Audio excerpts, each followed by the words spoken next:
রব্বুল আলামিন কি বলেন দেখেন কোরআনে কারিমে রব্বুল আলামিন বলেন ওয়াস-সামাআ বানাইনাহা বিআইদি ওয়া ইন্না লামুসিউন। সুবহানাল্লাহ বলবেন না?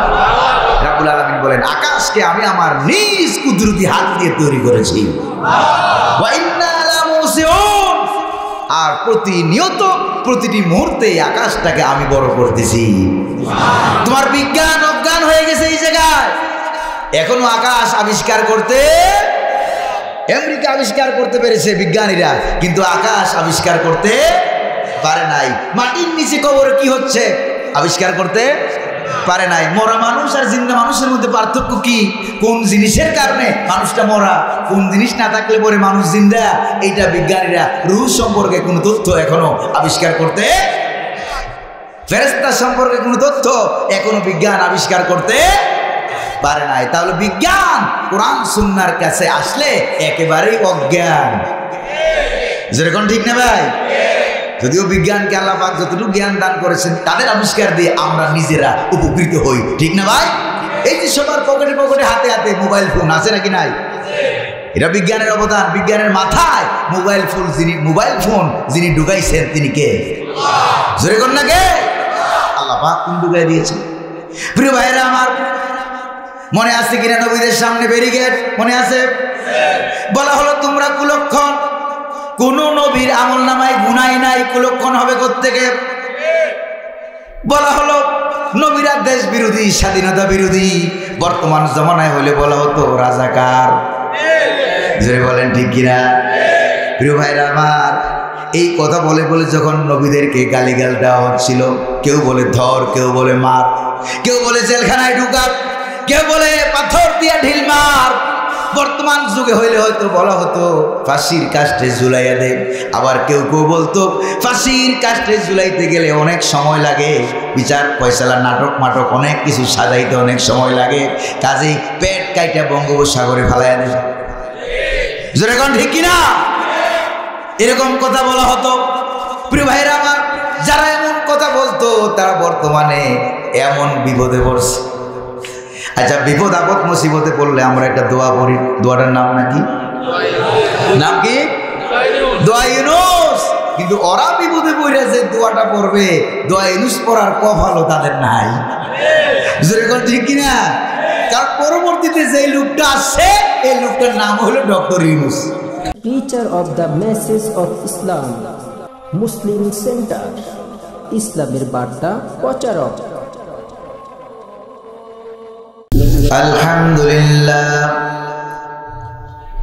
আলহামদুলিল্লাহ নাহমাদুহু ওয়া নাস্তাঈনুহু ওয়া নাস্তাগফিরুহু ওয়া নাউযু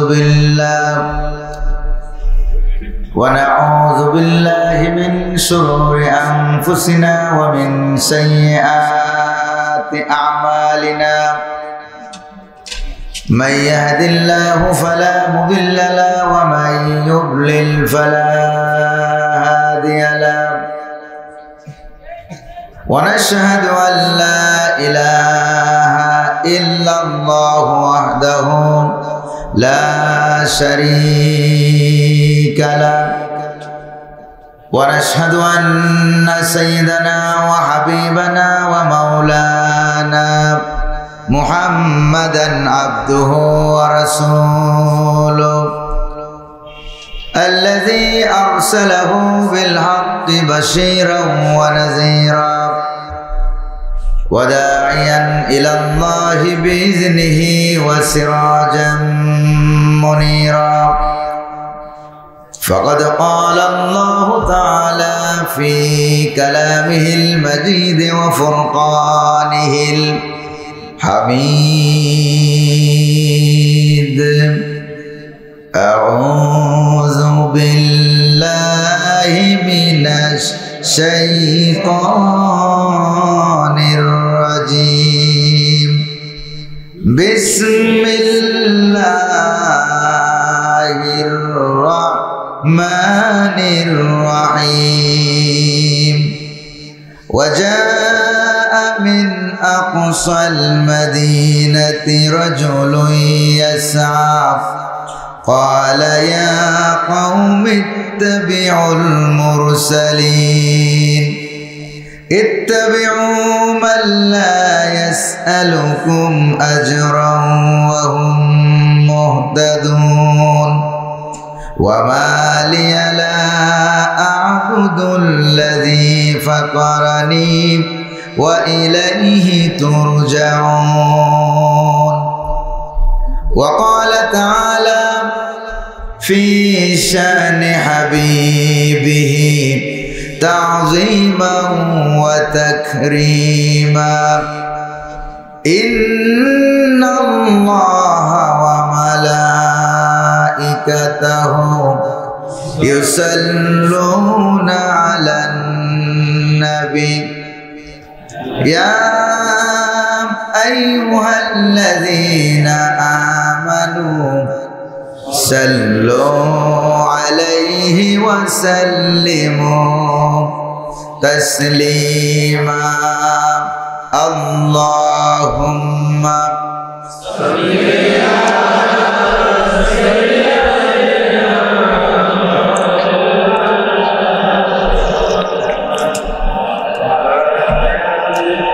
سيدنا مولانا محمد প্রাণ খুলে মহব্বতের সাথে সকলে পড়ুন আল্লাহুম্মা সাল্লি আলা সাইয়্যিদিনা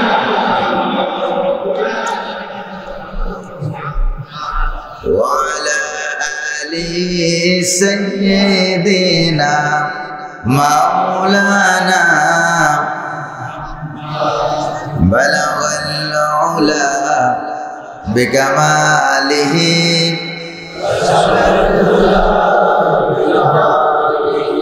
حسنت جميع خصاله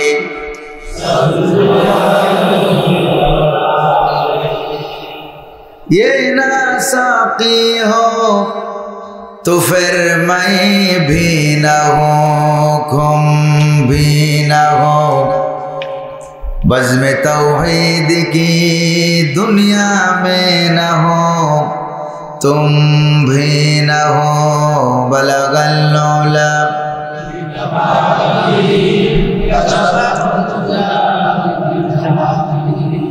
हसनत जमीअ खिसालिही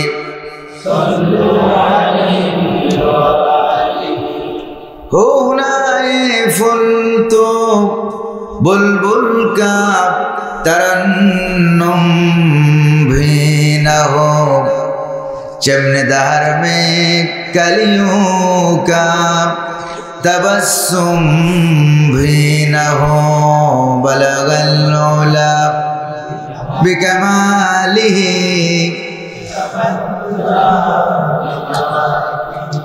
हसनत जमीअ खिसालिही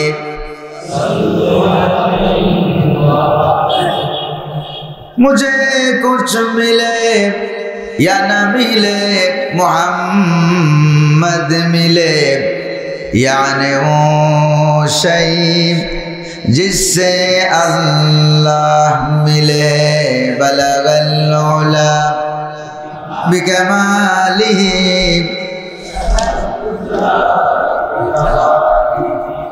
हसनत जमीअ खिसालिही सल्लु अलैहि वाली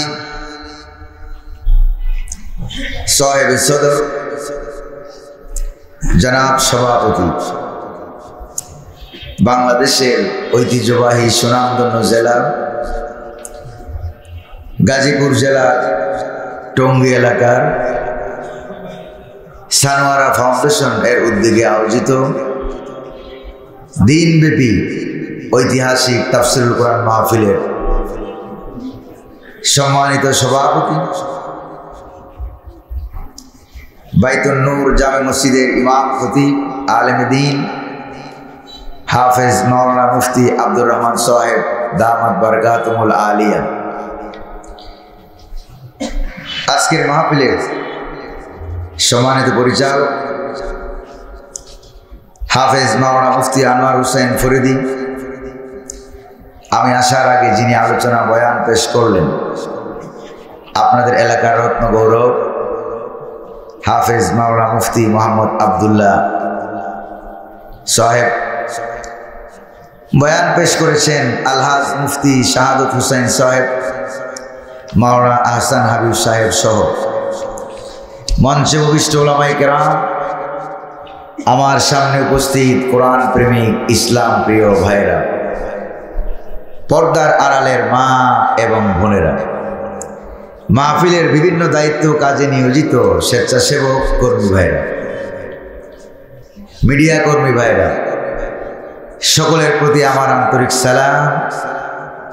আসসালামু আলাইকুম ওয়া রাহমাতুল্লাহি ওয়া বারাকাতুহু। সালামের জবাবে মনে হয় আপনারা হাসপাতালে বসে আছেন, সুস্থ নাকি অসুস্থ ওইটা টেস্ট করার জন্য আমি আবারও সালাম দিচ্ছি। আসসালামু আলাইকুম ওয়া রাহমাতুল্লাহ। আপনারা কেমন আছেন? আলহামদুলিল্লাহ। ভালো রাখার মালিক কে? আল্লাহ।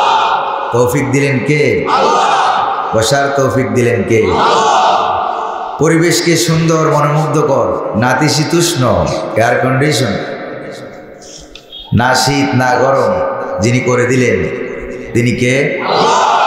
সে আল্লাহ পাকের দরবারে কায়মানুবাক্যে বীর বিক্রমে সিংহ গর্জনে পুরুষের মতো আওয়াজ করে পুরুষোচিত কণ্ঠে শুকরিয়া জ্ঞাপন করছি, সকলে করছি আলহামদুলিল্লাহ। রব্বানা লাকাল হামদ হামদান কাসীরান তাইয়িবান মুবারাকান ফি। শুকরিয়া আদায় করলাম কার? দুরূদ শরীফ পড়লাম কার? দুরূদ শরীফ বলে আল্লাহ। দুরূদ শরীফ কি আল্লাহ না মুহাম্মদুর রাসূলুল্লাহ সাল্লাল্লাহু আলাইহি ওয়াসাল্লামের দরবারে আল্লাহ পাক আমাদের দুরূদ সালাম পাঠিয়ে দিন, আমরা বলি আমিন। আল্লাহ পাক বিশাল আকাশের মালিক, জমিনের মালিক, বিনা অনুমতিতে তাফসীর মাহফিল করার তৌফিক তিনি দিলেন, তিনি হচ্ছেন আমাদের আল্লাহ। সাউন্ডটা একটু ভালো না? সাহেব সিফত, কারিগর আকবর, জাতে তাবারুক আলী, পাক শারিকুতে পাক জওয়ালুতে কুল কায়নাত কি মালিক, তিনি কে? আল্লাহ পাক। গত বছর এই সময় মাহফিল করতে চাইলে 14 জায়গায় যাওয়া লাগতো অনুমতি নেওয়ার জন্য। যদি বলেন ঠিক কিনা? এই বছর কি অনুমতি লেগেছে? লাগে নাই। ইব্রাহিম আলাইহিস সালাম কালেমার দাওয়াত দিয়েছিলেন, নমরুদের কাছ থেকে অনুমতি নিয়েছিলেন মনে হয়। মূসা আলাইহিস সালাম কালেমার দাওয়াত দিলেন, ফেরাউন সরকারের কাছ থেকে অনুমতি নিয়েছিলেন বোধহয়।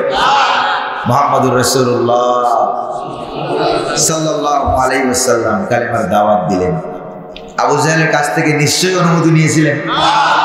তো মুসলমান নামে যারা অনুমতি দিতে, অনুমতিবিহীন মাহফিল করতে যারা আমাদেরকে নিষেধ করেছিল, কালের আবর্তনে আল্লাহ পাক তাদেরকে গোটা দেশেই নিষিদ্ধ করে দিয়েছেন। বের বলেন ঠিক না ভাই? তাহলে বিগত কয়েক মাসের আন্দোলনে প্রমাণ হয়ে গিয়েছে যে আল্লাহ পাক আছেন, কোনো সন্দেহ নাই, হতাশ হওয়ার কোনো কারণ নাই। ঠিক কিনা বলেন? প্রিয় ভাইরা আমার, আমরা এসেছি কোরআন কারীম থেকে আলোচনা শুনব। এই কিতাবটা কার? আল্লাহ পাকের কিতাব। কিতাবটা আল্লাহ পাক নাজিল করলেন মুহাম্মদুর রাসূলুল্লাহ সাল্লাল্লাহু আলাইহি ওয়াসাল্লামের কাছে নাজিল করলেন। এখন তো আমাদের কাছে এই কিতাবটা আছে কাগজে লেখা, ঠিক না ভাই? কিন্তু হুজুরের কাছে যখন নাজিল হয়েছিল তখন কি কাগজে না কলমে? নাজিল হয়ে গেল কলমের ভিতরে।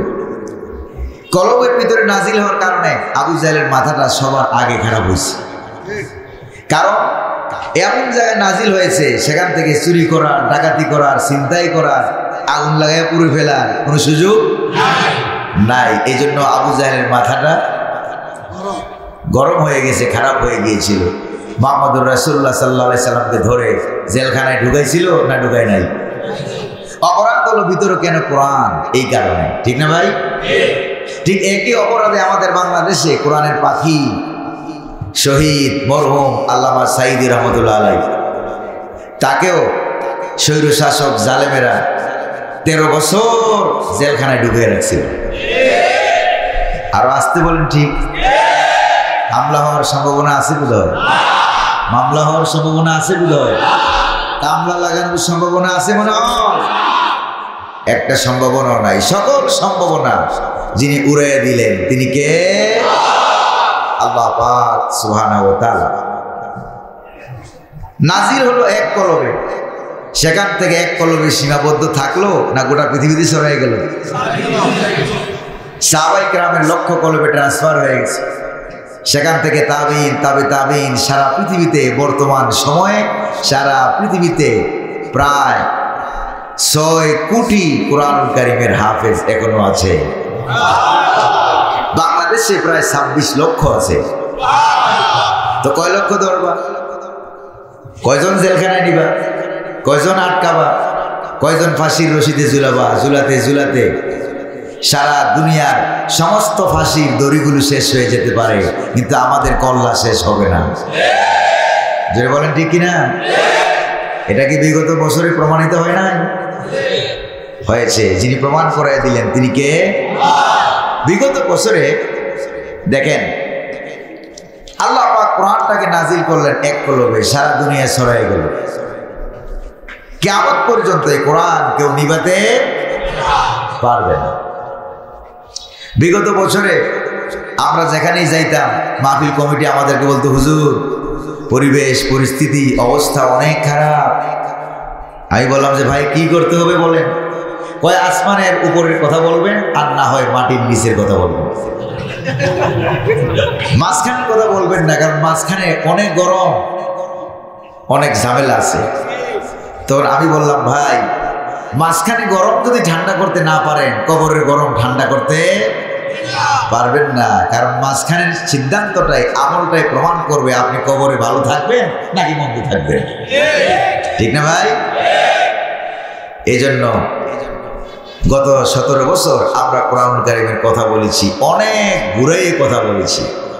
ডাইরেক্ট মুখ দিয়ে খাইতে পারি নাই, পিছন দিক থেকে এরকম ঘুরেই আমাদেরকে বলা লাগছে, খাওয়া লাগছে। যেটা বলেন ঠিক না? কোরআনের কথা বলতে গিয়ে বহু জায়গায় দৌড়ানি খাওয়া লাগছে। আমরা খাইছিলাম দৌড়ানি আর ওরা খাইছিল বিরিয়ানি। যেরকম ঠিক না? আর আল্লাহ পাক সময়ের পরিবর্তনে তিনি এমন ভাবে ঘটনা ঘটাই দিলেন যে এখন আল্লাহ পাক আমারে আপনারে আল্লাহ পাক বিরিয়ানি খাওয়ায়। যেটা বলেন ঠিক না? আর ওরা আছে দৌড়ানি, শুধু এমন দৌড়ানি, ছোট দৌড়ানি নয়, এক দৌড়ানিতে মাওবাড়ি দিল্লি গিয়ে পড়ছে। যেটা বলেন ঠিক কিনা? তাহলে বোঝা গেল আল্লাহ পাক আছেন, কোনো সন্দেহ নাই। এবার আমরা বিতাড়িত মরদুদ শয়তানের ওয়াসওয়াসা থেকে পানা আছে, আমরা ডাইরেক্ট কথা শুনবো। রাজি আছেন কিনা? কোরআনুল কারীম থেকে যেহেতু তাফসীরুল কোরআন মাহফিল, সেহেতু আমরা কোরআনুল কারীম থেকে সরাসরি ডাইরেক্ট কিছু কথা শুনবো, কারণ 15-16 বছর আমরা ডাইরেক্ট কথা শুনতে পারি নাই। আজকে আমরা ডাইরেক্ট শুনবো। আল্লাহ যে আমাদের আল্লাহ, এটা কি ডাইরেক্ট না ইনডাইরেক্ট? মুহাম্মদ সাল্লাল্লাহু আলাইহি সাল্লাম আমাদের রাসূল, এটা কি ডাইরেক্ট না ইনডাইরেক্ট? কোরআন আমাদের কিতাব, ইসলাম আমাদের ধর্ম, ডাইরেক্ট না ইনডাইরেক্ট? তাহলে আজকে আমরা কিছু ডাইরেক্ট কথা বলতে চাই। রাগটা করবেন না তো? শুনতে রাজি আছেন নাকি নাই? দেখি কারা কারা রাজি নাই, একটু হাত তুলে দেখেন। ঝামেলা হয়েছে নাকি হয় নাই? বাঙালি তো উল্টো পাল্টা হবে। রাস্তাঘাটে দেখেন না কেমন উল্টো পাল্টা, যার যার সাইড শেষে চলে না। হ্যাঁ, উল্টো পাল্টা, যেদিক দিয়ে ফাঁক পায় ওদিক দিয়ে গাড়ি মারি দেয়। দেখছেন কিনা আপনারা? তো বিতাড়িত মরদুদ শয়তানের ওয়াসওয়াসা থেকে পানাহ চাইবো কার কাছে? আল্লাহ পাকের কাছে। পরম করুণাময় অতীব দয়ালু আল্লাহ সুবহানাহু ওয়া তাআলার নামে আমরা সরাসরি কোরআনুল কারীম থেকে শুরু করছি। পড়ুন আমার সাথে। আউযু বিল্লাহি মিনাশ শাইতানির রাজিম। বিসমিল্লাহির রাহমানির রাহিম। ওয়াজাআ মিন আকসাল মদিনাতি রাজুলুন ইয়াসআ ক্বালা ইয়া কওমি ইত্তাবিউল মুরসালিন ইত্তাবিউ মান লা ইয়াসআলুকুম আজরান ওয়া হুম মুহতাদুন ওয়া মা লিয়া লা আ'বুদুল্লাযী ফাতারানি ওয়া ইলাইহি তুরজাউন। সাদাকাল্লাহুল আযীম। কোরআন কারীমের 36 নম্বর সূরা। কত দেখি বুদ্ধি করে সূরাটার নাম কি? সূরা ইয়াসিন। এটা আমাদের জানাশোনা সূরা। সবসময় আমরা পড়ি, সবসময় বোঝার চেষ্টা করি, সবসময় সকাল বিকেল আমরা তেলাওয়াত করি, ঠিক না ভাই? এই সূরা ইয়াসিন আয়াত সংখ্যা হলো 83, রুকুর সংখ্যা হলো 5। এই সূরাটা রাসূল কারীম সাল্লাল্লাহু আলাইহি ওয়াসাল্লামের হিজরতের আগে মক্কা শরীফে নাজিল হয়েছে। তো মক্কা শরীফে হিজরতের আগে নাজিল হওয়ার কারণে কোরআনিক সায়েন্স, উলুমুল কোরআন, উসুলুত তাফসীর এর পরিভাষায় এই সূরাকে বলা হয় মাক্কি সূরা। যদি বলেন কি সূরা বলা হয়? এটাকে বলা হয় মাক্কি সূরা। আমরা যেখান থেকে তেলাওয়াত করেছি, তেলাওয়াতকৃত আয়াতের সিরিয়াল নম্বর হলো 20, 21 এবং 22।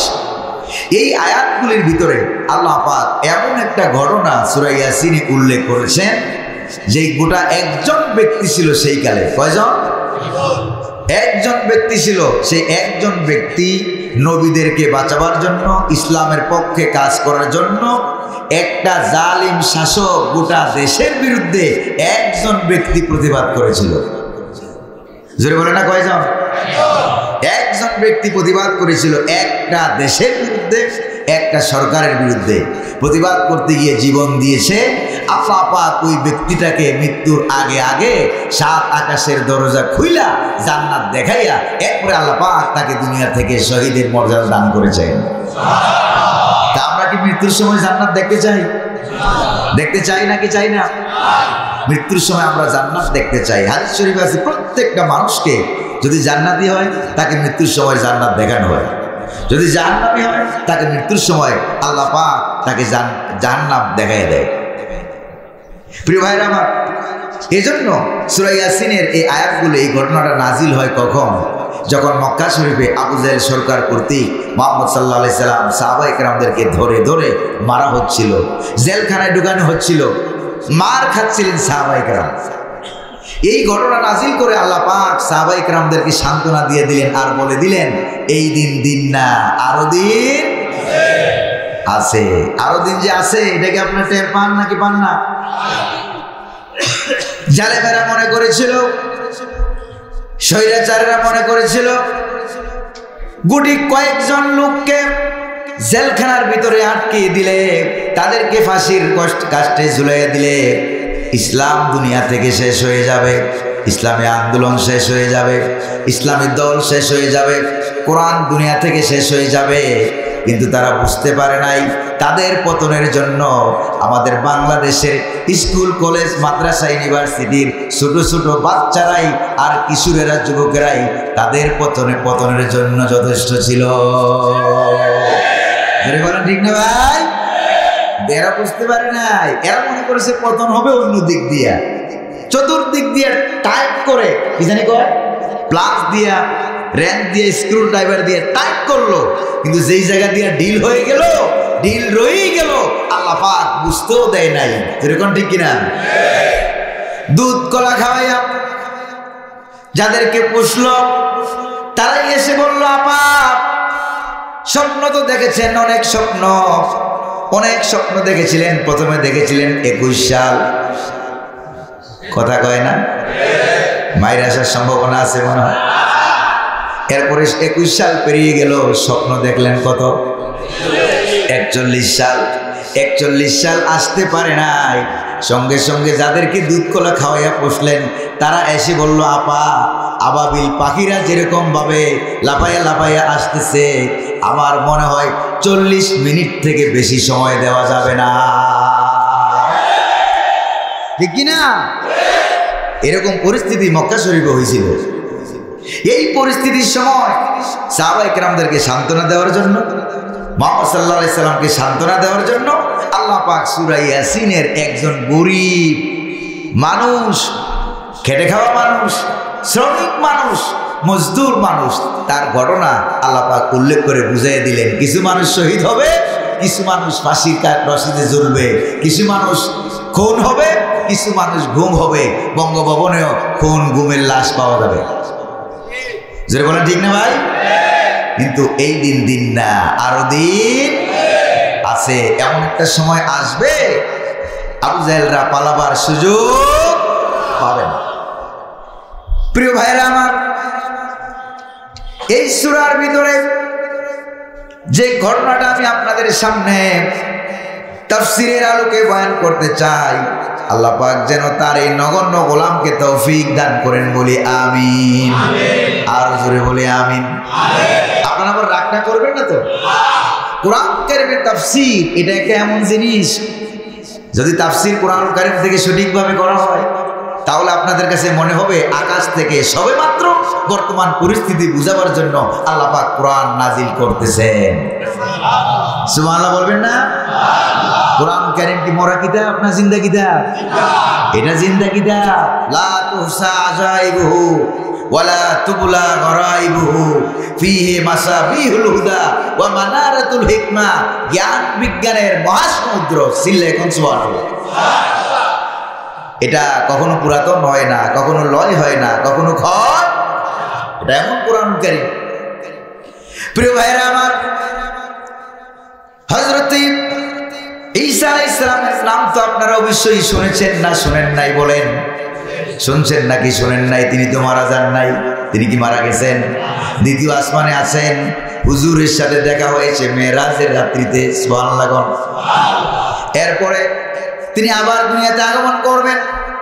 যখন তিনি দুনিয়াতে ছিলেন, দুনিয়াতে থাকার সময় তিনি তার সদর দপ্তর ছিল ফিলিস্তিনে, বাইতুল মুকাদ্দাসে, যেখানে বর্তমানে ইহুদিরা ষড়যন্ত্র করে মসজিদ দখল করে রেখেছে। কিন্তু কোরআন সুন্নাহ প্রমাণ করে ইহুদিরা বেশি দিন এই মসজিদ দখল করে রাখতে পারবে না। যারা বলেন পারবে কি? পারবে না। তবে ইহুদিদের কপাল ভালো যে মসজিদটা ফিলিস্তিনে হয়েছে। যেরকম ঠিক না? তাদের কপাল ভালো। যদি এই মসজিদটা আমার প্রিয় জন্মভূমি, পৃথিবীর দ্বিতীয় বৃহত্তম মুসলিম দেশ সোনার বাংলাদেশে হতো, তাহলে ইহুদিরা টের পাইতা কত ধানে কত চাল। যারা বলেন ঠিক না ভাই? ইন্ডিয়ান বাহিনী, বাংলাদেশি বাহিনী, নিজের দলের সন্ত্রাসী বাহিনী, 14 গোষ্ঠী বাহিনী একসাথে করে আমার বাংলাদেশের স্কুল কলেজ মাদ্রাসার ছাত্র ছাত্রীর বাহিনীর সাথে তারা 24 ঘন্টাও কুলাইতে পারে নাই। জোরে কোন ঠিক কিনা? ভবিষ্যতে পারবে মনে হয়। মাঝে মাঝে ভয় দেখায়, মিস কল মারে। ঠিক কিনা? মাঝে মাঝে ভয় দেখায়। আপনার কি ভয়টা পান নাকি? মিস কল মারে। কেমনে? মিস কল মারলে আবার কর্মীরা ব্যাকও করে, আবার কথাও কয় ফাঁকি দিয়ে হঠাৎ করে চট করে ঢুকে যাবো বলে কিনা কন? তা আমাদের বাংলাদেশের সোনার ছেলেরা, দামার ছেলেরা, ইউনিভার্সিটির ছেলেরা, মাদ্রাসার ছেলেরা এরা কয় আমরা ঘুমাবো না। জোরে বলেন ঠিক কিনা? তোমরা চট করে ঢুকবা, আমরাও খপ করে ধরে ফেলবো। এই সাহস আছে নাকি নাই? এমন ভাবে তারা দাঁড়িয়ে গিয়েছিল। আমার বাসাটা ওই জায়গায় যেখানে সবচেয়ে মারাত্মক আন্দোলনটা যেখানে হয়েছিল, যাত্রাবাড়ি চৌরাস্তায়। ঠিক কিনা বলেন? আমি দেখেছি, নিজের চোখে দেখেছি, একসাথে 25, 30, 50, 60টা রাইফেল থেকে ইন্ডিয়ান বাংলাদেশের বাহিনীরা মিলে একসাথে এমনভাবে গুলি করেছে, সঙ্গে সঙ্গে 20 জন, 30 জন, 40 জন, 50 জন ছাত্রছাত্রী জায়গায় নিহত হয়েছে। এক মিনিটে 50 জন করে নিহত হয়ে যাচ্ছে। আমি জিজ্ঞেস করলাম, নিজে ভয়তে দৌড়ে গেলাম, পালিয়ে গেলাম। পরে দেখলাম ছাত্রছাত্রীরা পালায় না, মাগরিবের নামাজের ইমামতি করতে গেলাম, গিয়ে দেখি বিশ্ব রোড ভরপুর। আবার এশার সময় গেলাম, গিয়ে দেখি বিশ্ব রোড ভরপুর। এরপরে আবার মনে মনে ভাবলাম, এত ছাত্রছাত্রী, এত মানুষ কোত্থেকে আসে? রাতের 2:30 বাজে গেলাম, গিয়ে দেখি সন্ধ্যাবেলায় যা ছিল তার থেকে আরো বেশি। কাছে ডাক দিলাম, কথা বললাম, কি হলো বলো? এভাবে তোমাদের সাহস, এত সাহস কোথায় পেলাম? ছাত্ররা আমাকে যে কথা বলল, মাথা হেড হয়ে গেল। বলল যে হুজুর, কমপক্ষে 10টা সিরিয়াল দিয়ে রেখেছি। জোরে বলেন কয়টা? 10টা সিরিয়াল দিয়ে রেখেছি। প্রথম লাইন যদি শহীদ হয়ে যায়, দ্বিতীয় লাইন সামনে আগায় যাবে। দ্বিতীয় লাইন যদি শহীদ হয়ে যায়, তৃতীয় লাইন সামনে আগায় যাবে। এরকম ভাবে 10টা লাইন কমপক্ষে আমরা সিরিয়াল দিয়ে রেখেছি। এই জন্য একজন অফিসার গিয়ে বলল, স্যার ভিডিও দেখালো আর বলল গুলি করে একটা, মরেও একটা, বাকি সবগুলি দৌড়ে আগে আসে। এটাই হলো সবচেয়ে ভয়ের, এটাই হলো সবচেয়ে মারাত্মক। এই ধরাটাই তোমরা খাইছো। জোরে বলেন ঠিক না? আমরা জীবনের ভয় করলে 1971 সালে বাংলাদেশ স্বাধীন জোরে কোন হইতো? তাহলে বোঝা গেল আমরা জীবনের ভয় করি না। প্রয়োজনে আবার রক্ত সমুদ্র হবে, বাংলার জমিনে কোরআনুল কারীমকে আমরা কায়েম করেই ছাড়বো। রাজি আছেন নাকি নাই? কারা কারা রাজি? দুই হাত উঁচু করে দেখা।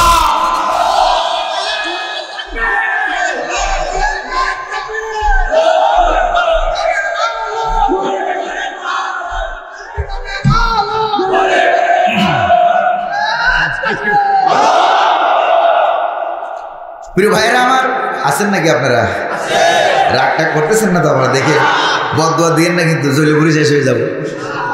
প্রিয় ভাইরা আমার, সদর দপ্তর ফিলিস্তিন, সেখান থেকে তাফসিরে আদ-দুররুল মানসুরের ভিতরে আছে, ইমাম সুয়ুতী রহমাতুল্লাহ আলাইহি লিখেছেন, সেখান থেকে তিনি 2 জন রাসূল পাঠিয়ে দিলেন।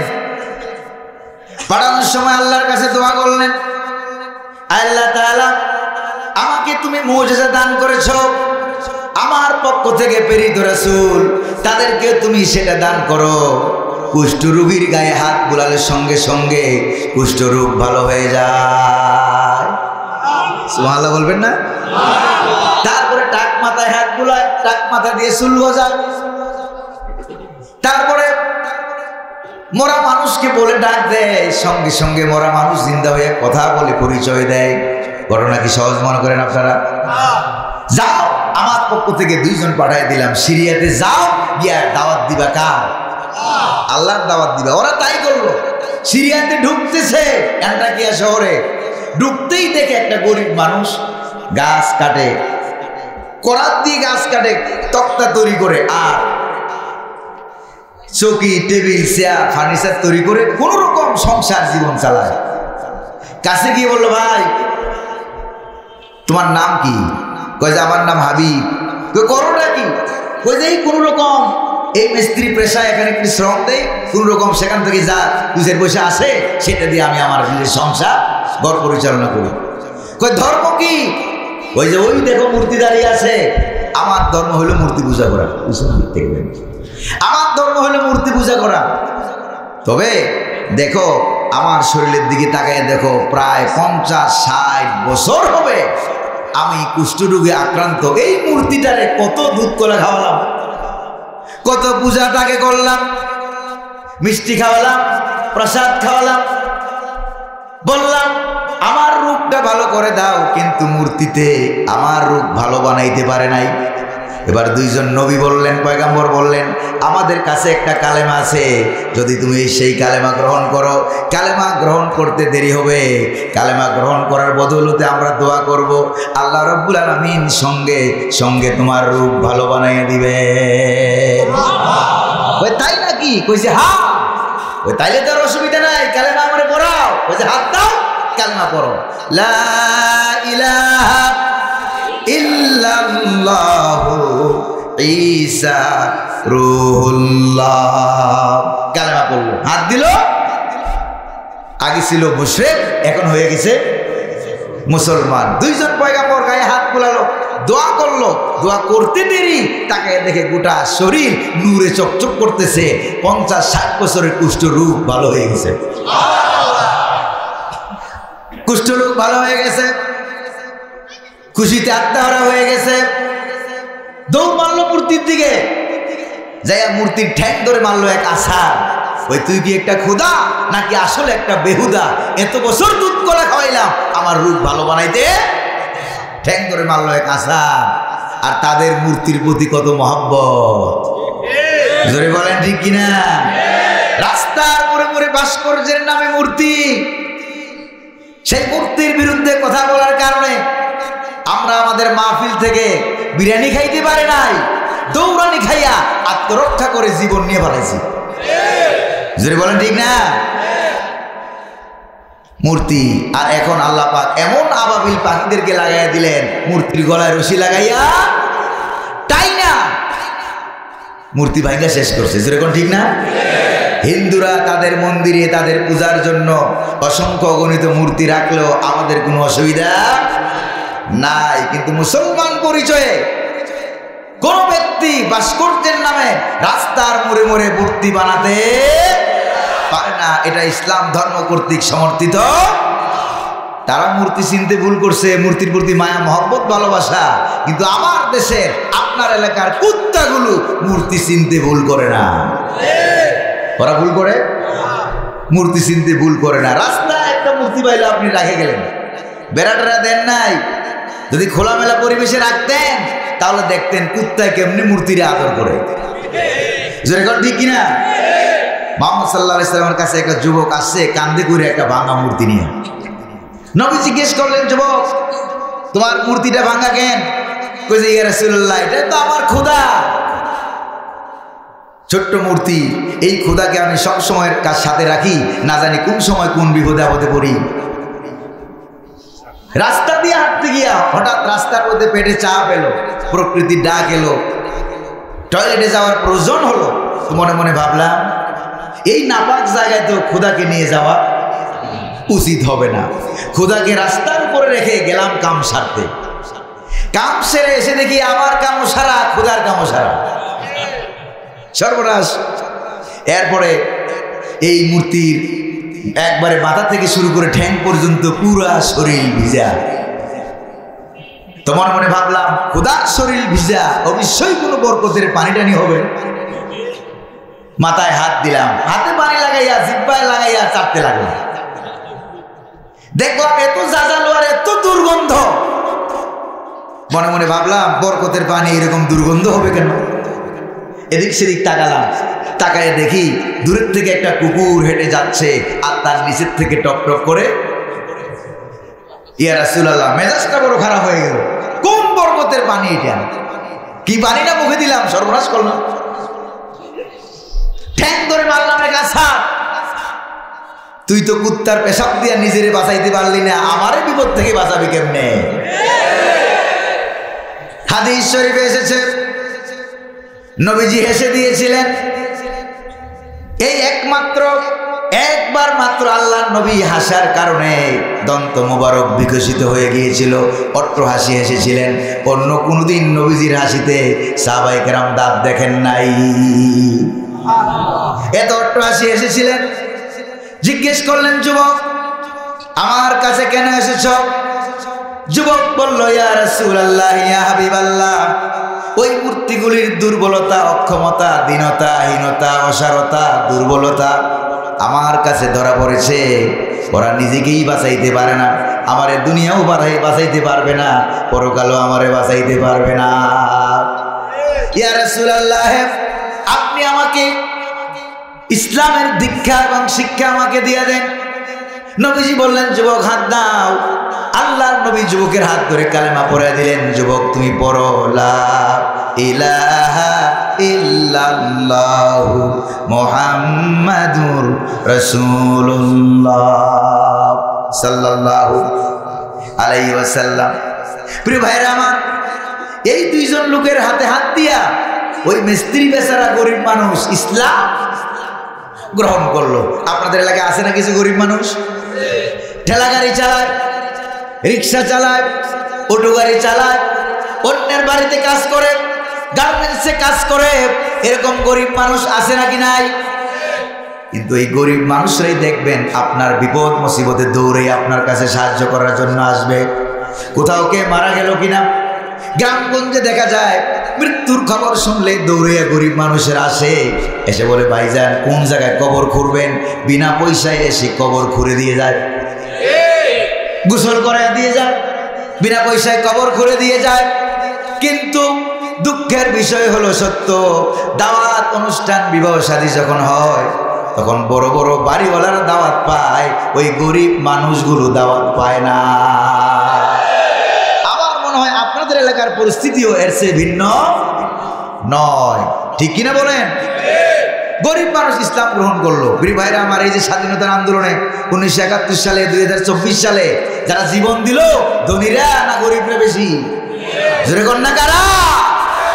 কারণ যুগে যুগে ইসলাম বিরোধী জালেম স্বৈর শাসকেরা সবচাইতে বেশি জুলুম করে গরিবদের উপরে। জোরে কর ঠিক না? আর ধনীরা জালেম শাসকের অধিকাংশ ক্ষেত্রেই পদলেহন করে দালালি করে। এরকম এক শ্রেণীর আলেম নামের লেবাসদারি জালেমও আমার দেশে আছে নাকি নাই? শাহবাগে গিয়া একাত্মতা ঘোষণা করে, দেখছেন আপনারা?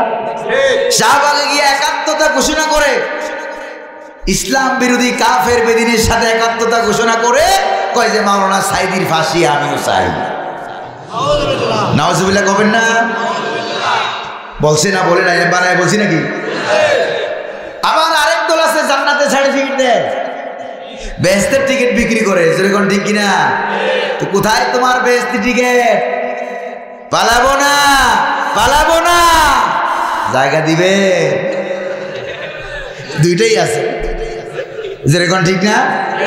পালাবো না আছে, আবার জায়গা দিবে না আছে।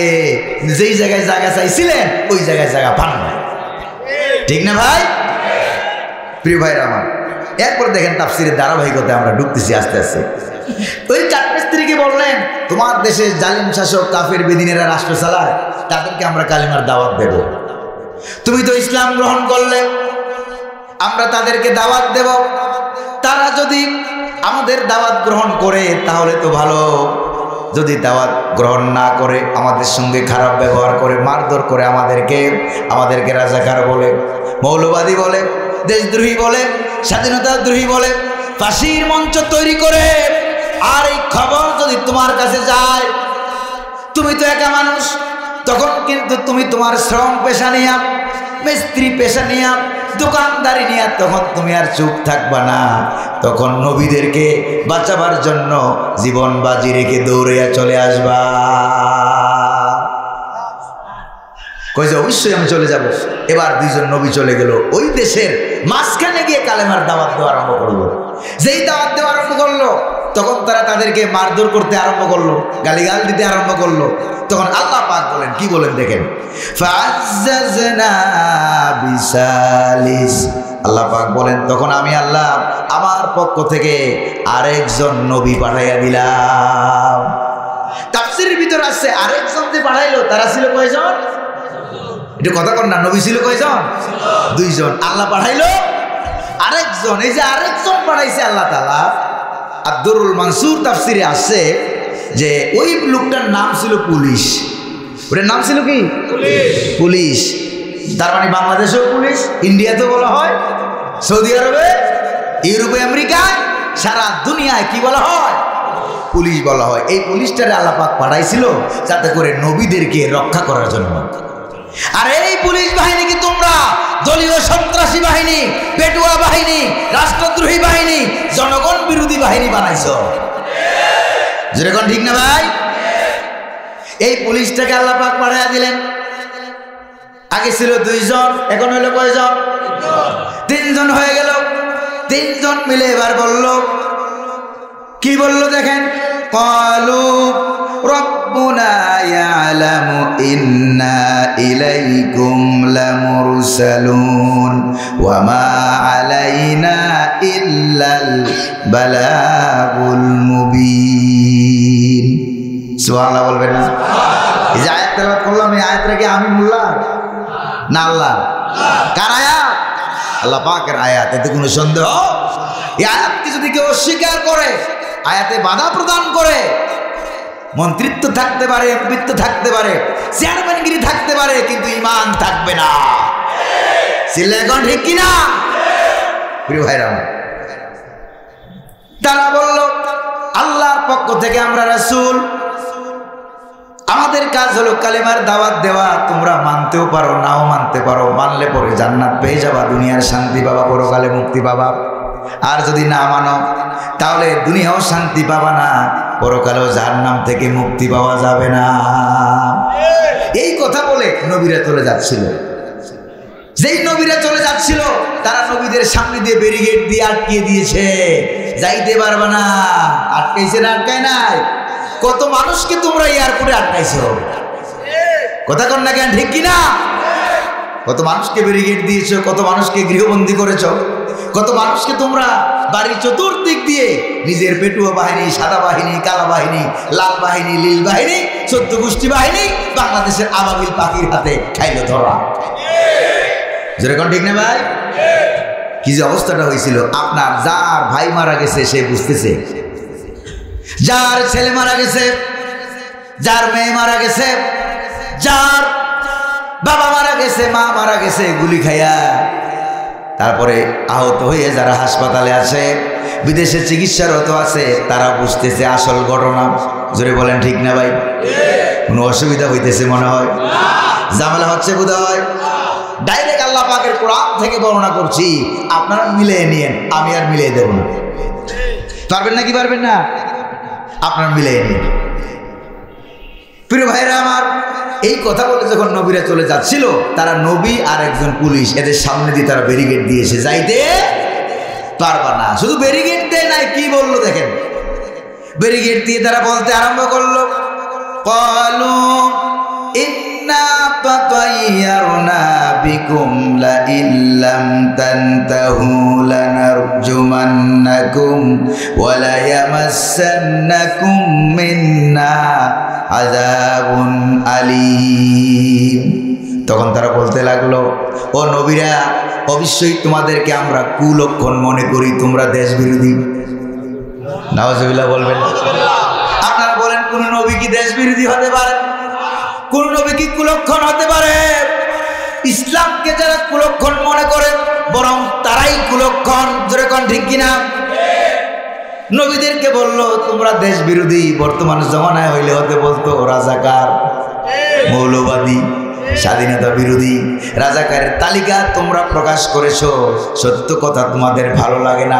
10,000 তালিকার ভিতরে 8,500 হইলে তোমরা, ঠিক না ভাই?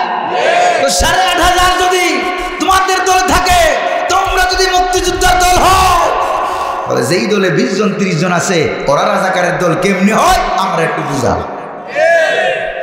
যেরকম ঠিক না ভাই? ওই যে গ্রামগঞ্জে কথা আছে, উচিত কথায় কি জানি কয়, উচিত কথায় বউ বেজার, গরম ভাতে বিলাই বেজার, কথা আছে নাকি নাই? এই যে গ্রামগঞ্জে বলে, এখন বেজার হয়েও কোনো লাভ নাই। যেরকম ঠিক না ভাই? সময়ের চাকা ঘুরে দিল কে? আল্লাহ। কোন নবী দেশ বিরোধী হতে পারে না, কোন নবী গুনাহগার হতে পারে না। আহলে সুন্নাত ওয়াল জামাতের আকীদা হলো, কোন নবীর আমল নামায় কোনো গুনাহ নাই। সুবহানাল্লাহ বলেন। কোন নবীকে কবরে কোনো প্রশ্ন করা হয় নাই, হাসরে প্রশ্ন করা হবে না, হাসরে আমল নামাও দেওয়া হবে না। হাসরের ময়দানে কোন নবীর কোন আমল ওজন দেওয়া হবে না।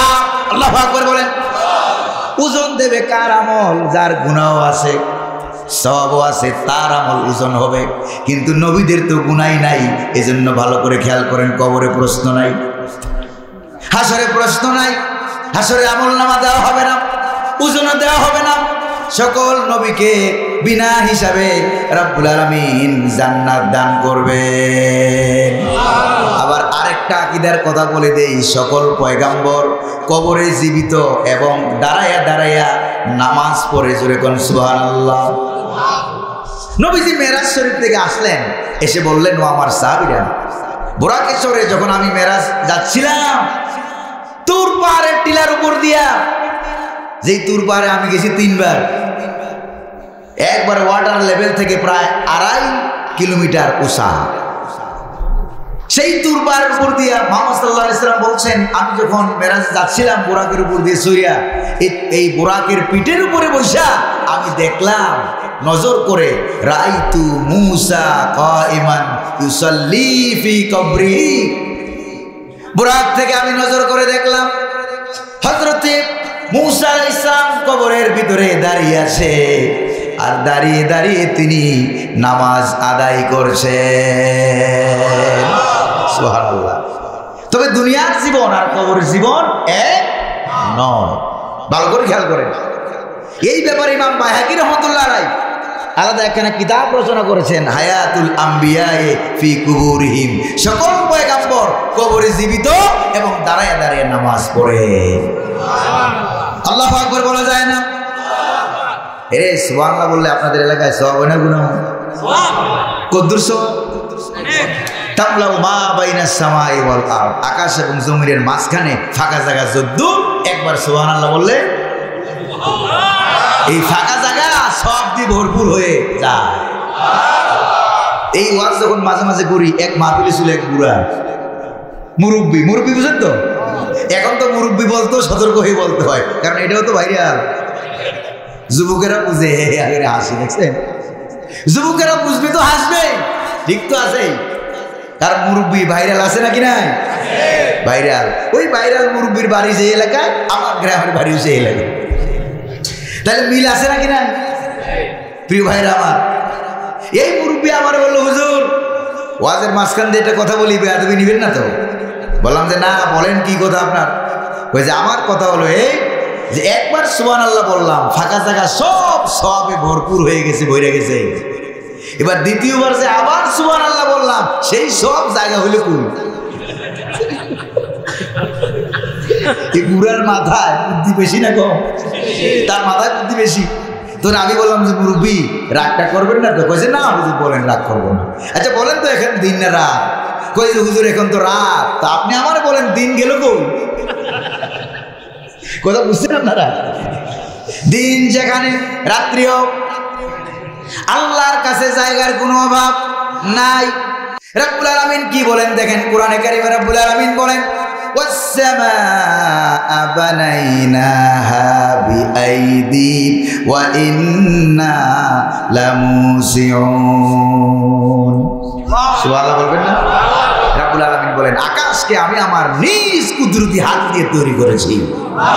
ওয়া ইন্না লামুসিউন, আর প্রতিনিয়ত প্রতিটি মুহূর্তে আকাশটাকে আমি বড় করতেছি।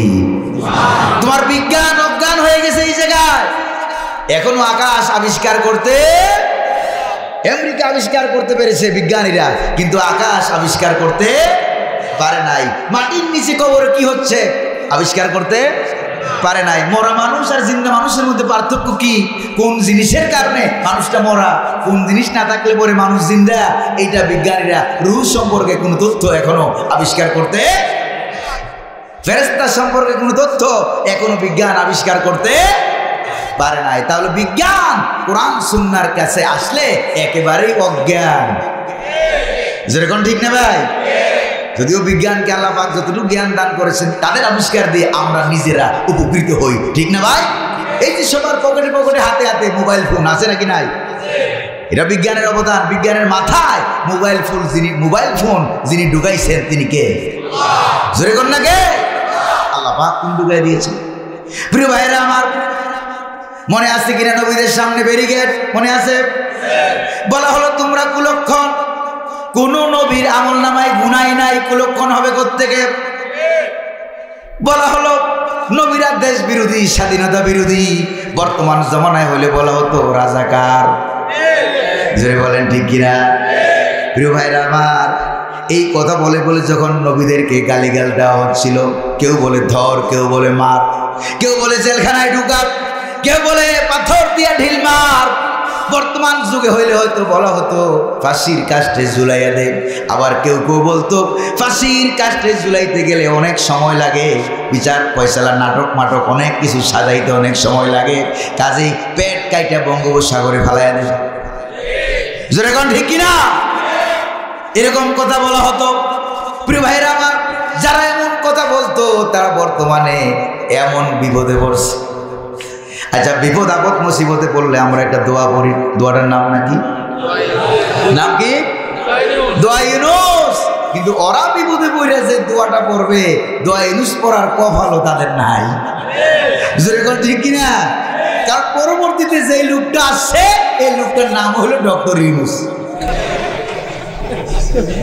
কথা বুঝেন না? বুঝেন না? এটা খেলা কার? এটা আল্লাহ পাকের বড় মারাত্মক লীলা খেলা। সুবহানাল্লাহ কোন। প্রিয় ভাইরা আমার, শুনতেছেন তো আপনারা? অসুবিধা হচ্ছে না তো ভাইরা? এবার খেয়াল করেন, নবীদেরকে হুমকি ধমকি দেওয়া হলো। এবার নবীরা প্রতিবাদ করে বললেন, ক্বালু তাইরুকুম মাকুম আইন যুকিরতুম বাল আনতুম কওমুম মুসরিফুন। আসেনি সূরা ইয়াসিন? প্রিয় ভাইরা আমার, নবীরা বলল, আমরা কুলক্ষণ না, বরং তোমরাই কুলক্ষণ। তোমাদের কারণে পাচার হয়, ঠিক না ভাই? তোমাদের কারণে পাচার হয়, তোমাদের কারণে দ্রব্যমূল্য বৃদ্ধি পায়, তোমাদের কারণে নবীদের সঙ্গে বেয়াদবি করার কারণে ওরা বৃষ্টি হয়েছে, দুর্ভিক্ষ দেখা দিয়েছে। আছে কিনা তাফসিরে জালালাইনে এই ঘটনায় উল্লেখ করা হয়েছে। প্রিয় ভাইরা আমার, বরং তোমরাই বড় কুলক্ষণ। নবীদেরকে ব্যারিকেড দিয়া যখন এরকম হুমকি ধমকি দেওয়া হচ্ছিল, এই হুমকি ধমকির খবর আল্লাহ পাক ওই পাহাড়ের গুহায় সেজদারত কাঠমিস্ত্রির কাছে পাঠাইয়া দিলেন। ওই কাঠমিস্ত্রি বেচারা কয়জন? ধনী মানুষ না গরিব মানুষ? এই গরিব মানুষের কাছে আল্লাহ পাক আপন কুদরতে খবরটা পাঠাইয়া দিলেন, এই যাদের হাতে হাত দিয়ে তুমি ইসলাম গ্রহণ করে কুষ্ঠরোগ তোমার ভালো হয়ে গেছে, এই লোকগুলিকে তোমার দেশের সরকার, এমপি, মন্ত্রী, মেম্বার, চেয়ারম্যান সকলে মিলে এই লোকদেরকে গালিগাল দিচ্ছে, অপবাদ দিচ্ছে, ব্যারিকেড দিয়ে আটকে রেখেছে, মারধর করছে। এবার ওই মিস্ত্রি বেচারা, শ্রমিক বেচারা, এবার কি সে আর চাকরির মধ্যে থাকবে? সে কি আর ব্যবসার মধ্যে থাকবে? দুনিয়ার কোন চাকরি, কোন টাকা পয়সা, কোন চাকচিক্য ওই হাবিবে নাজ্জার নামক কাঠমিস্ত্রিকে আটকে রাখতে পারে নাই। যখনই শুনতে পেল নবীদেরকে মারা হচ্ছে, তখনই এমন জোরে দৌড় মারল। তার কোনো গাড়ি টাড়ি ছিল না, ঘোড়া ছিল না, গাধা ছিল না, বাহন ছিল না, খচ্চর ছিল না, উট ছিল না। বেচারা এতই গরিব মানুষ, শহরের প্রান্ত থেকে, মনে করেন গাজীপুর থেকে এক দৌড় মারলো, এক দৌড়ে ঢাকা বিশ্ববিদ্যালয়ের সামনে গিয়ে হাজির হয়ে গেছে। দৌড় মারলো কয়টা? একটা দৌড় মারলো। ওই বেচারার দৌড়টা আল্লাহ পাকের কাছে এত ভালো লেগেছে, আল্লাহ পাক তার দৌড়ের কথাটাও সূরা ইয়াসিনের আয়াত বানাইয়া নাজিল করে দিয়েছেন। أقصى المدينة رجل يسعى قال يا قوم اتبعوا المرسلين। সুবহানাল্লাহ বলবেন না? এমন জোরের ব্যক্তি দৌড় মারল। মিন আকসাল মাদিনাতি, শহরের উপকণ্ঠ থেকে, প্রান্ত থেকে এমন জোরে দৌড় মেরে এসে দাঁড়িয়ে গেল।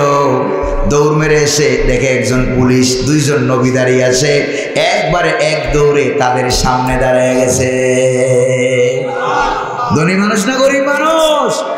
আন্দোলন করতে, বিপ্লব করতে টাকা লাগে না, পয়সা লাগে না, শুধুমাত্র জনগণের মনের একটা মিল থাকাই যথেষ্ট। চিল্লা এখন ঠিক কিনা? টাকা দিয়ে, পয়সা দিয়ে আমরা বিজয়ী হয়েছি? টাকা লাগছে, পয়সা লাগছে, ঐক্যবদ্ধ আন্দোলন আর আল্লাহ পাকের রহমত। চিল্লা এখন ঠিক কিনা? এমন জোরে দৌড় মারলো, এক দৌড়ে এসে বেচারা একবারে নবীদের সামনে দাঁড়ায় গেছে। কাঠমিস্ত্রি কয়জন? তো একজন হইলে নাকি প্রতিবাদ নাই? এরকম একদল বিলাতি হুজুর বাংলাদেশে আছে নাকি নাই?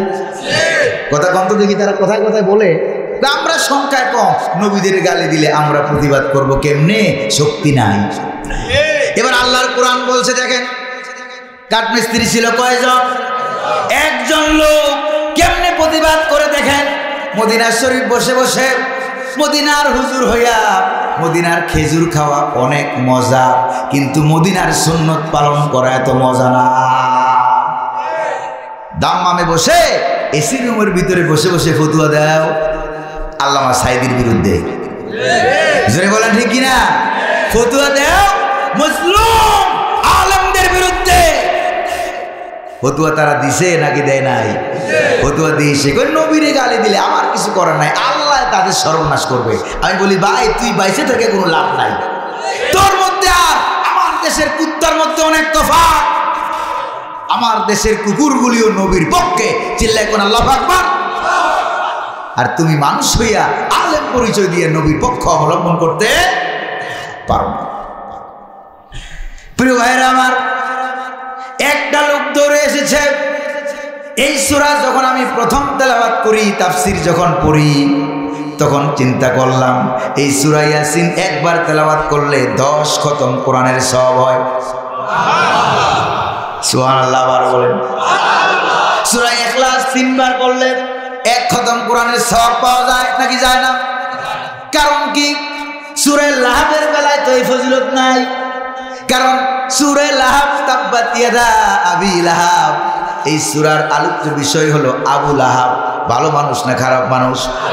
এই জন্য এই সূরার ফজিলত হচ্ছে শুধুমাত্র ফজিলাতুল জিকির, ফজিলাতুল মাযকুর নয়। আলেমরা বুঝবেন, এই সূরার ফজিলত হলো শুধু কোরআনের আয়াত, এটাই ফজিলত। আর সূরা ইখলাস 3 বার তেলাওয়াত করলে কি হয়? 3 বার তেলাওয়াত করলে 1 খতম কোরআনের সওয়াব হয়। কারণটা কি? কারণ সূরা ইখলাসের আলোচ্য বিষয় হলো আমার আল্লাহ, ঠিক কি না গো? আর সূরা ইয়াসিন একবার তেলাওয়াত করলে 10 খতম কোরআনের সওয়াব হয়, সবচেয়ে বেশি সওয়াব। সুবহানাল্লাহ বলবেন না? সবচেয়ে বেশি সওয়াব 10 খতম কোরআনের সওয়াব হয়। কারণটা কি? আমি খুঁজতেছিলাম, খুঁজতে খুঁজতে গিয়া আমার কাছে যে কারণটা ধরা পড়লো ভাইরা আমার, এই কারণটা হলো এই সূরার ভিতরে এই গরিব মানুষের ঘটনা আলোচ্য বিষয় হওয়ার কারণেই আমার মনে হয় আল্লাহ পাক ওই ব্যক্তির আমার নামায় আমলে 10 খতম কোরআনের সওয়াব দান করে। এটা হলো ফজিলাতুল মাযকুর। ইমামে আযম রাহমাতুল্লাহ আলাইহি ফিকুল আকবর কিতাবে এটা উল্লেখ করেছেন। প্রিয় ভাইরা আমার, এ লোক দৌড়ে আসলো, আয়সা একবার নবীদের সামনে দাঁড়ায় গেছে। দাঁড়াইয়া সে তার জাতির এমপি মন্ত্রীকে উল্লেখ করে কি বলে দেখেন, গরিব মানুষ, টাকা নাই, পয়সা নাই, একেবারেই দেহ ছাড়া কোনো কিছু পুঁজি নাই। একটা পুঁজি আছে, সেই পুঁজির নাম কি? যেরকম না, সেই পুঁজির নাম কি? কাজে আপনি ভারতকে বলতে পারেন, ভারত তোমার সৈন্য আছে, বিমান আছে, কামান আছে, অস্ত্র আছে, হেলিকপ্টার আছে, আরো বিভিন্ন আধুনিক অস্ত্র আছে। আমাদের সেই অস্ত্র নাই, কিন্তু আমাদের কাছে একটা অস্ত্র আছে। তোমাদের আছে বিমান কামান, আমাদের একটা অস্ত্র আছে, সেটার নাম হলো মজবুত ঈমান। চিল্লা এখন ঠিক কিনা? যদি বিমান কামান দিয়ে, অস্ত্র দিয়ে তোমরা বিজয় লাভ করতা, তাহলে 5 আগস্টেই বিজয় লাভ করতা। যেরকম ঠিক না ভাই? আমরা বেঁচে গেছি যুগে যুগে, আমরা মুসলমানরা টিকে আছে ইমানের কারণে। প্রিয় ভাইরা আমার, এই লোকটা ইমান নিয়ে দাঁড়িয়ে গেল, বলল অনুরোধ নয়, অনুরোধ নয়, ডাইরেক্ট দাঁড়িয়ে সে বলল, ইয়া কওমি, ও আমার দেশের লোকেরা, ইত্তাবিউল মুরসালিন, নবীদের অনুসরণ করো। অনুরোধ না অর্ডার। সুবহানাল্লাহ বলবেন না? এটা কি সহজ কথা মনে করেন? একটা গরিব মানুষ একটা দেশের বিরুদ্ধে দাঁড়িয়ে গেছে, নবীদের পক্ষে দাঁড়িয়ে সে বলছে ইত্তাবিউল মুরসালিন, নবীদের অনুসরণ করো। অনুরোধ করেন নাই, ডাইরেক্ট অর্ডার করলেন। ডাইরেক্ট অর্ডার করলেন, কত বড় সাহস তার! ইত্তাবিউ মান লা ইয়াসআলুকুম আজরাও ওয়া হুম মুহতাদুন, ওই নবীদের অনুসরণ করো। নবীরা তোমাদেরকে দাওয়াত দেয়, নিজের খাইয়া দাওয়াত দেয়, দাওয়াতের বিনিময়ে তোমাদের কাছে চায় না, দাওয়াতের বিনিময়ে চায় কার কাছে? আর বর্তমানে একটু ভাইরাল হয়েছে, যা বইলে হোক, না আমি আর বললাম না, একটু ভাইরাল হয়েছে, যেই মাত্র ভাইরাল হয়েছে এবার মাহফিল কমিটির লোকজন মনে করে, ভাই আমাদের দোষ আছে, আছে কিনা কম?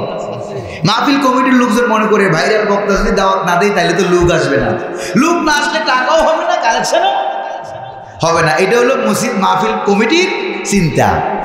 আর সাধারণ শ্রোতা যারা, আপনাদের একটা ভুল আছে না? নাই, সব ঠিক করেন, ভুল আছে নাকি না? আপনারা যদি ভাইরাল বক্তার নাম শুনেন, সেই রাত্রে আর ঘুম আসে না, ঘুম নাই। আমি কি বানাই বললাম না? ঠিক বলছি কোন? ভাইরাল বক্তার নাম শুনলেন, দৌড়ে চলে এলেন। শ্রোতা চায় ভাইরাল, কমিটিও চায় ভাইরাল, আর শ্রোতা এবং কমিটির মাঝখানে এবার ভাইরালের চাহিদা যখন বেড়ে গেছে, ওই ভাইরাল বক্তাকে এবার এটা শোনার সঙ্গে সঙ্গে ভাইরাসে আক্রমণ করেছে। জোরে বলেন ঠিক কিনা? ভাইরাসে আক্রমণ করলো। এই সুযোগটা বক্তা লুপে নিল। কমিটি থেকে ফোন করা হলো, কে? আমি গাজীপুরা মসজিদের খতিব মাওলানা মুফতি শাহাদাত হোসেন বলছি। কয় যে হ্যাঁ, আগে এক সময় আপনারে চিনতাম, এখন একটু কম কম চিনি। কথা বুঝেন নাই বোধহয়, এখন একটু কম কম চিনি। কয় না হুজুর, গত বছর তো আমাদের মাহফিলে আসছিলেন। কয় আরে গত বছর কি এখন আসে নাকি? গত বছর ঘুরে আরেক বছর হয়ে গেছে। কথা বুঝেন নাই?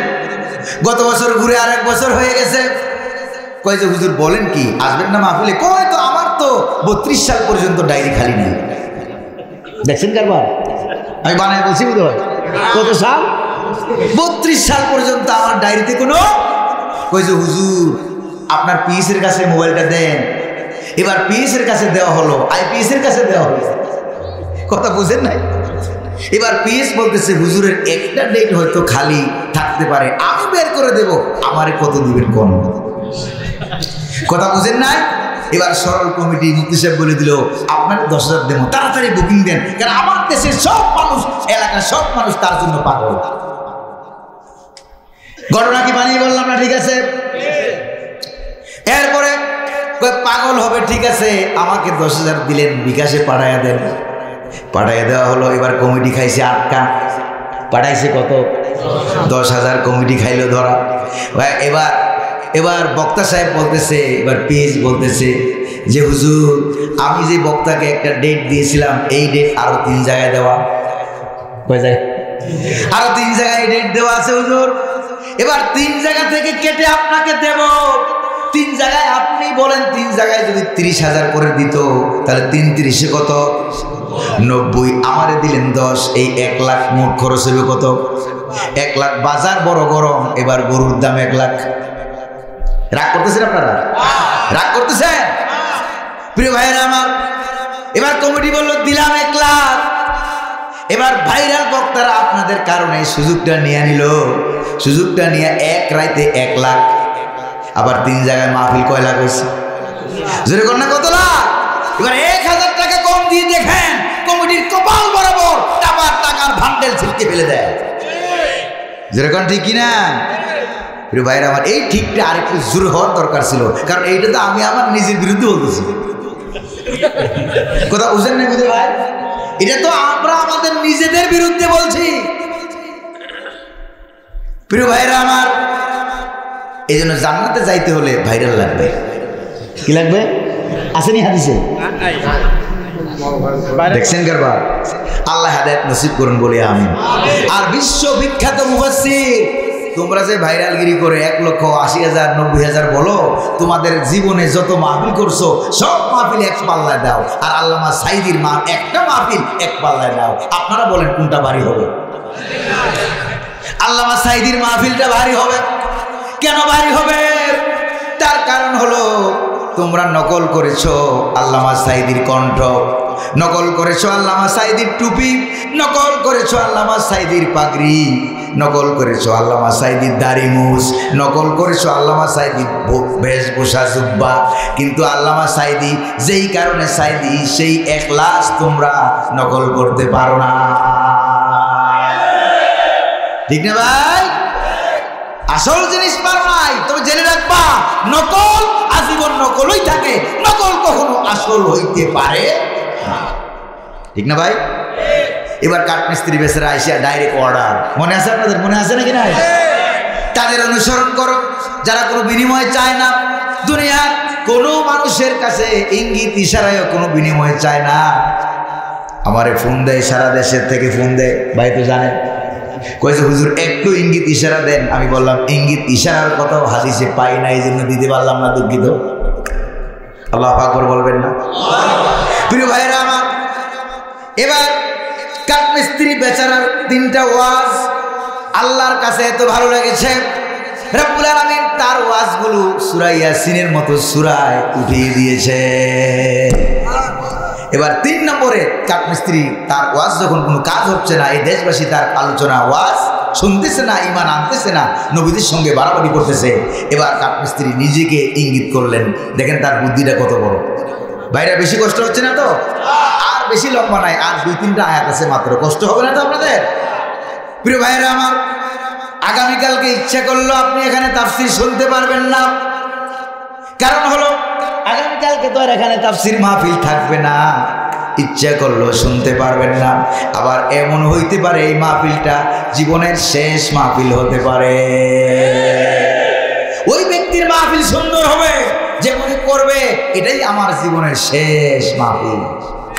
ওই ব্যক্তির নামাজ সুন্দর হবে যে মনে মনে ভাববে এটাই আমার জীবনের শেষ নামাজ। তাইলে ওই নামাজে মোবাইল ফোনের কথা মনে যেরকম আসবে আসবে।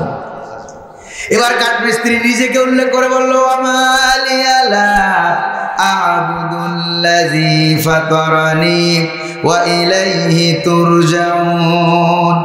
আমার কি হলো? দেখেন নিজেকে ইঙ্গিত করে ওয়াজ করছে। আমার কি হলো? কেন আমি ওই আল্লাহকে মানব না? ওই আল্লাহর ইবাদত আমি কেন করব না? যে আল্লাহ আল্লাযী ফাতারানি, তিনি তো আমারে সৃষ্টি করেছেন। চিল্লাই কোন আমাদের সৃষ্টিকর্তাকে, আমাদের রবকে। তিনি আমাকে সৃষ্টি করলেন, তিনি আমাকে তার দিকে ফিরে যাওয়া লাগবে। ওই আল্লাহকে কেন মানব না? কাঠমিস্ত্রির কথা। এবার তার মিস্ত্রির কথার ভিতরে এরকম একটা মেসেজ আছে কিনা দেখেন।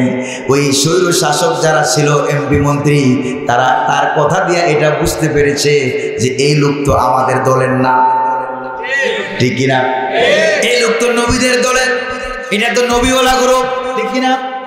এটা তো রাসূলওয়ালা গ্রুপ, এটা তো আল্লাহওয়ালা গ্রুপ। এইভাবে তারা মনে করেছে। মনে করার পর কেউ দূরের থেকে ঢিল মারে ওই মিস্ত্রি বেচারাকে, কেউ বকা দেয়, কেউ বেক্সি মারে, কেউ দূরের থেকে ঢিল মারে। এই তুই কোন দলের? আসল কথা ক। Clear clear? তুই কোন দলের? আসল কথা ক। কোন দলের?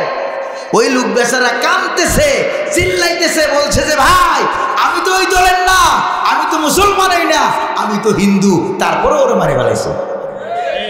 বাংলাদেশে এই ঘটনা ঘটে নাই? জোরে বলেন না, এই ঘটনা ঘটে নাই? কয় তুই হিন্দু হইল, তুই ওই দলের, ঠিক কিনা কন? এই বিশ্বজিতের ওরা মারছে না? এরকম কাহিনী যুগে যুগে ভবিষ্যৎ কোরআন হাদিসে আছে নাকি নাই? প্রিয় ভাইরা আমার, এরপরে এই বেচারাকে তারা মারধর করে, তুমি কোন দলের বলো? কেউ গুতা মারে, কেউ বেক্সি মারে, কেউ বলে ধর, কেউ বলে মার। কত বড় সাহস! কার পোলা ওসিমুদ্দিন, পোলা ওসিমুদ্দিন। গরিব মানুষ, পকেটে টাকা নাই, খাইতে পায় না। কত বড় কথা দেখছেন কারবার? এত বড় কথা কয়, তাকে ধরো, তাকে মারো। এই আসল পরিচয় কি বলো? এবার এই কথাগুলি শুনা কাঠমিস্ত্রি বেচারা এবার বলতেছে, আমার পরিচয় তোমরা জানতে চেয়েছো, আমার আসল পরিচয় তোমরা শুনে নাও। এখন আমাদের আসল পরিচয়, আমার আসল পরিচয় দেওয়ার সময় হয়েছে। আল্লাহু আকবার বলেন। এই জন্য আমরা দেখেছি আন্দোলনের পর বহু জায়গায় আসল পরিচয় প্রকাশ পেয়েছে। সমন্বয়কদের ভিতরে 150-র ভিতরে 100+ দেখলাম ইসলাম ওলামা। আল্লাহু আকবার বলা যায় না? সময় মতো পরিচয় গোপন রাখা যায় না, সময় মতো পরিচয় প্রকাশ করে দিতে হয়। এবার সে প্রকাশ করে দিচ্ছে, আসল পরিচয় সে প্রকাশ করে দিচ্ছে। ইন্নী আমানতু বিরাব্বিকুম ফাসমাউন। সুবহানাল্লাহ পড়ে। নিশ্চয় আমি আমানতু, ঈমান এনেছি, বিরাব্বিকুম, তোমাদের রবের প্রতি, রবকে আল্লাহ। ফাসমাউন, আমার পরিচয় তোমরা জানতে চেয়েছো। ফাসমাউনি, এই নুনের নিচে একটা জের দেওয়া আছে। এটা হলো ইয়ায়ে মুতাকাল্লিমের পরিবর্তে আলেমরা বোঝে। তাফসীরে যার লাইনে উল্লেখ করা হয়েছে ফাসমাউনি, আমাকে ভালো করে শুনে রাখো, জেনে রাখো, আমি হলাম আল্লাহওয়ালাদের গ্রুপ, নবীওয়ালা গ্রুপ, আমি একজন ইমানদার। এবার আপনারা বলেন, আসল পরিচয় দেওয়ার পর এবার মায়ের আগের থেকে বাড়বে না কমবে? মায়ের বেড়ে গেল। কেউ মারে হাত দিয়া, খেয়াল করেন, কেউ মারে হাত দিয়া। তাফসির দুরুল মানসুরে লম্বা ঘটনা এসেছে, অন্য তাফসিরে এই ঘটনাটা এত বিস্তারিত আসে নাই। প্রিয় ভাইরা আমার, অনেকগুলি তাফসির আমি খোঁজ করে দেখেছি, প্রায় 32টা তাফসির। প্রিয় ভাইরা আমার, এই দুরুল মানসুরের ভিতরে সৈয়দী রহমতুল্লাহ আলাইহি এই ঘটনা এত সুন্দর করে তিনি এনেছেন। এবার তাকে মারতে লাগলো, আগের থেকে বেশি মারে। এবার লোকটা দাঁড়ানো ছিল, মার খেতে সহ্য করতে পারে নাই, লোকটা দাঁড়ানোর থেকে বসে গেছে, বসে বসে সইতে পারে নাই।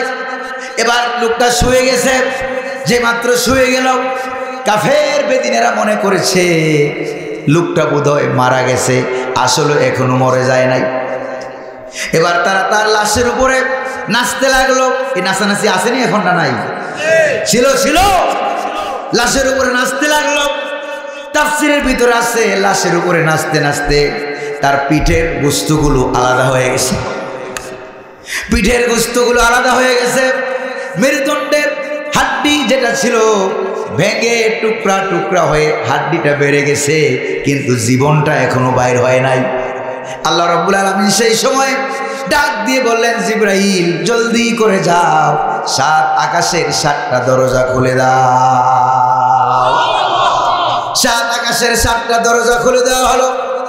জান্নাতের দরজা খুলে দাও, বেহেশতের দরজাটাও খুলে দেওয়া হলো। আর আমার ওই গরিব মানুষ বেচারা হাবিবে নাজ্জারের রুহটা বেরিয়ে যাওয়ার আগে আগে তার চেহারাটা একটু উঁচু করে ধরো, তার চোখের পাওয়ার আমি বাড়াইয়া দিলাম। ওই আকাশের দরজার দিকে ধরো, জান্নাতটা সে দেখতে দেখো। আমি আল্লাহ চাই তার রুহটা বেরিয়ে যাওয়ার আগে আগে আল্লাহর জান্নাতটা দেখে দেখে যেন তার রুহটা বেরিয়ে যায়। শুধু জান্নাতটা দেখাইলেই হবে না, শুনে থাকো, শুনে নাও, আমার পক্ষ থেকে জান্নাত দেখাইও দাও। আবার জান্নাতের ঘোষণাপত্র ওই মিস্ত্রি বেচারার কানে কানে শোনায় দাও। কিলা দুখুলিল জান্নাহ ক্বালা ইয়া লাইতা কওমি ইয়ালামুন। সুবহানাল্লাহ বলবেন। কিলা দুখুলিল জান্নাহ বলা হলো, ও হাবিবে নাজ্জার সরাসরি ডাইরেক্ট জান্নাতে প্রবেশ করো। সুবহানাল্লাহ। বেহেশতের ভিতরে প্রবেশ করো, জান্নাতের ভিতরে প্রবেশ করো। জান্নাত দেখতেছে, ঘোষণাপত্র শুনতেছে। শোনার পর ওই হাবিব খুশি না হইয়া সে এবার কাঁদতেছে, ইয়া লাইতা কওমি ইয়ালামুন। যারা আমাকে মারতেছে ওই আমার জাতির লোকেরা যদি জানতো, বিমা গাফারালি রব্বি ওয়া জাআলানি মিনাল মুকরামিন। আমার দেশের লোকেরা যদি জানতো তারা আমাকে মারতেছে, আল্লাহ আমাকে ক্ষমা করে দিয়েছেন, রব্বুল আলামিন আমারে মাফ করে দিয়েছেন, আমারে জান্নাত দান করেছেন, এইটা যদি তারা জানতো তাহলে কতই না ভালো হতো। প্রিয় ভাইরা আমার, তাকে মারতেছে। আপনি কি মনে করছেন সহজ জিনিস? ফাঁসির মঞ্চে নিয়ে যাচ্ছে। স্যার আপনার আর মাত্র 3 ঘন্টা হায়াত বাকি আছে। কয় ঘন্টা? 3 ঘন্টা বাকি আছে। এই 3 ঘন্টার ভিতরে আপনি যা যা করার করে নেন, কি কি খাবেন, কথাবার্তা বলেন, সব সেরে নেন। এবার স্যার বলতেছে 3 ঘন্টার ভিতরে আমি 2 ঘন্টা ঘুমাই। সুবহানাল্লাহ বলবেন না? 2 ঘন্টা ঘুমায় নেই, তোমরা আমারে জাগাইয়া দিও। তিনি ঘুমাইয়া নিলেন। ডাক দেওয়া হলো, পুলিশেরা ডানে বামে সামনে পিছনে পুলিশ। এরা মনে মনে ভাবলো ঠ্যাং হাত পা বাইন দেয়া ফাঁসির কাস্টে নেওয়া লাগতে পারে। কিন্তু স্যার বললেন যে ভাই, বললেন আমার হাতে ধরা লাগবে না, রশি বাঁধা লাগবে না, আমাকে কোন দিকে যাব বলো, দেখাই দাও। এরকমভাবে কয়েকটা কদম দিয়ে ফাঁসির মঞ্চে গিয়ে হাজির হয়ে গেলেন। পুলিশেরাও তার সাথে কদম দিয়ে বলাইতে পারে না। এটা সহজ মনে করেন? বসে বসে তাসবিহ জপা অনেক সহজ। সুবহানাল্লাহ 33 বার, আলহামদুলিল্লাহ 33 বার, আল্লাহু আকবার 34 বার বলা অনেক সহজ। আমি এগুলিকে হেও করছি না। আজীবন তাসবিহ নিয়ে থাকবেন না, ঠিক কিনা কোন? কোন পয়গম্বর আজীবন তাসবিহ নিয়ে থাকেন নাই, কোন সাহাবী আজীবন তাসবিহ নিয়ে থাকেন নাই। তাসবিহর সময় তাসবিহ, নামাজের সময় নামাজ, খানকার সময় খানকা, মুরাকাবার সময় মুরাকাবা, মুশাহাদার সময় মুশাহাদা, আবার জিহাদের সময়, ঠিক কিনা কোন? এটার নাম মুসলমান। এটার নাম কি? রোহবানুল লাইল ফুরসান নাহার, রাতের বেলায় তাহাজ্জুদ গুজারি আর দিনের বেলায় অশ্বারোহী ইসলামী বিপ্লবের পথে তারা দৌড়ে আগায় যায়। ও আমার কর্মীরা, তোমাদের প্রতি মেসেজ হলো, আমার শাহাদাতের পর আমার লাশ নিয়ে রক্ত নিয়ে কোনো মিছিল মিটিং করবা না, বরং আমার লাশ আমার রক্ত এগুলিকে কাজে লাগাইয়া ফাউন্ডেশন বানাইয়া বাংলার জমিনে কোরআনুল কারীমের রাজ কায়েম করে দিবা। ইসলামী আন্দোলনের নেতৃবৃন্দ এইভাবে যে শহীদ হয়েছেন তারা আমরা দেখতে পেয়েছি, পুলিশেরা দেখতে পেয়েছে ফাঁসির মঞ্চের দিকে দৌড়ে যায়, আর তারা দেখতে পেয়েছে সাত আকাশের দরজা খোলা জান্নাতের দিকে দৌড়া। আল্লাহু আকবার জোরে জোরে বলতে পারলেন না? সহজ কথা নয় ফাঁসির মঞ্চের দিকে হাসতে হাসতে দৌড়ে যাওয়া, এত সহজ না। জান্নাত না দেখলে এটা আদৌ সম্ভব? বিশ্বাস হয়? আপনাদের বিশ্বাস হয়? আপনাদের কি বিশ্বাস হয়? প্রিয় ভাইরা আমার, শুনতেছেন নাকি আপনারা? প্রিয় ভাইরা আমার, এরপরে তাকে তারা মেরে ফেললো। তাফসীরের ভিতরে আছে কাদ ইত্তাসালাত হায়াতুহুদ দুনিয়া বিল হায়াতিল আখিরা, তার দুনিয়ার জীবনটাকে আল্লাহ পাক টান দিয়ে লম্বা করে আখিরাতের জীবনের সাথে মিলাইয়া দিয়েছেন। শহীদরা মরে, শহীদরা মরে, শহীদরা মরে। গত ৫-৬ মাস আগে মাহফিল ছিল ইন্ডিয়ার দক্ষিণ ২৪ পরগনার ঢোলা উপজেলায়। সেখানে ফজরের নামাজের পর দারসুল কোরআন পেশ করার পর সেই এলাকার কিছু মানুষ বললেন যে ভাই, আপনাদের বাংলাদেশ থেকে আমাদের এখানে একজন আলেম আসছিল, তিনি নাকি কোনো এক সময় কোনো এক সরকারের এমপি ছিল। বললাম কি নাম? কই যে নাম হলো মাওলানা আমিনুল ইসলাম। তা আমি বললাম যে ভাই, বাংলাদেশের কোন সরকারের আমলে আমিনুল ইসলাম নামে কোন ইসলামী দলের কেউ এমপি ছিল এটা আমার জানা নাই, আসল নাম বলেন। তখন তারা আমাকে বলতেছে ভাই, আমাদের দেশে মাওলানা আমিনুল ইসলাম, আর আপনাদের দেশে ছিল মাওলানা আব্দুল আজিজ, গাইবান্ধা সুন্দরগঞ্জের মাওলানা আব্দুল আজিজ এমপি ছিলেন। কথা বোঝেন নাই বোধহয়? তারা আমাকে বললেন যে কবর জিয়ারত করবো, পাশেই উনার কবর। কবর জিয়ারত করতে গেলাম ফজরের পর। কবর জিয়ারত করতে গিয়ে দোয়া কালাম করলাম, দুরূদ শরীফ পড়লাম, সূরা ফাতিহা, সূরা ইখলাস, সূরা তাকাসুর আছে না হাদিসে, সূরা ইয়াসিনের কিছু অংশ পড়লাম। এখন আবার আরেক দল বাইর হইছে কবর জিয়ারত বিরোধী, কই শুধু সালাম দিয়ে চলে আসবা, দোয়া দুরূদ নাকি নাই। পাগল কি আর গাছে ধরে মিয়া? চিন্তা করছেন? প্রিয় ভাইরা আমার, দোয়া মুনাজাতের সময় দেখলাম একটা লোক এমন ভাবে কাঁদতেছে, চোখের পানি তার দাড়ি ভিজে ভিজে জমিনে পড়তেছে। তাই বললাম যে ভাই, দোয়া তো আমরাও করলাম, এই লোকের তো কোনো আত্মীয় স্বজন এখানে নাই, বাড়ি কোথায় গাইবান্ধা, আর মারা গেছে এই জায়গায়, আত্মরক্ষার জন্য গেছিল, সেখানে গিয়ে উনি মারা গেছে ফাঁসির রায় হওয়ার কারণে, সেখানে গিয়ে উনি মারা গেছে। নামটাও আপনারা ছন্দ নাম বানায় রাখেছেন যাতে করে ধরা না পড়ে। এই লোকের জন্য এত কাঁদতেছেন, ব্যাপারটা কি? কই যে হুজুর কাঁদি কেন শোনেন? আমি হলাম এই এলাকার কবর যে খুঁড়ে, কবর খোঁড়া মানুষ। প্রত্যেকটা এলাকায় তো এরকম লোক থাকে কবর খুঁড়ে, আছে নাকি না? টাকা পয়সা নেয়, টাকা পয়সা নেয় না, বিনা পয়সায় তারা কাজগুলি করে। কই যে উনি মারা যাওয়ার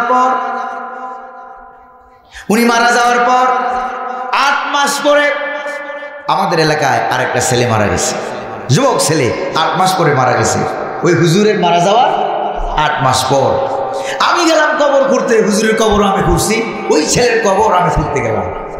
কবর খুঁড়তে গিয়া একটু ধাক্কা লাগিয়া পাশে ছিল হুজুরের কবরটা, হুজুরের কবরের পাশটা ভেঙে গেছে। ভাঙতে দেরি হলো, কবরের দিকে আমার নজর গেল। হুজুর কবর দিকে নজর যাইতেই আমি দেখি 8 মাস আগে যেরকম দাফন করেছিলাম, কাফনের কাপড়টাও ওই রকমই রয়ে গেছে। আল্লাহু আকবার বলবেন না? আমার দেশের মানুষ ওলি চিনতে আমরা ভুল করছি, ওলিয়া উলিয়া চিনতে আমরা ভুল করেছি। সেখান থেকে গত সপ্তাহে আমার মাহফিল ছিল ওই মাওলানা আব্দুল আজিজ সাহেবের বাড়িতে গাইবান্ধায় সুন্দরগঞ্জ। সেখানে গিয়ে আমি একই কথা বলেছি, তারা আশ্চর্য হয়ে গেলেন। আমি বললাম যে হাদিস একটা শোনাইলাম যে ভাই আপনারা জানেন না আরশে আজিমের ছায়াতলে সর্বপ্রথম 7 শ্রেণী স্থান পাবে, পরে আরো আছে কিনা? সর্বপ্রথম 7 শ্রেণীর ভিতরে 1 নাম্বার তিনি হলো ইমামুন আদিলুন, ন্যায়পরায়ণ রাষ্ট্র শাসক। আপনারা বলেন রাষ্ট্র শাসক কি রাজনীতি ছাড়া হওয়া যায়? রাজনীতি ছাড়া রাষ্ট্র শাসক হওয়া যায়?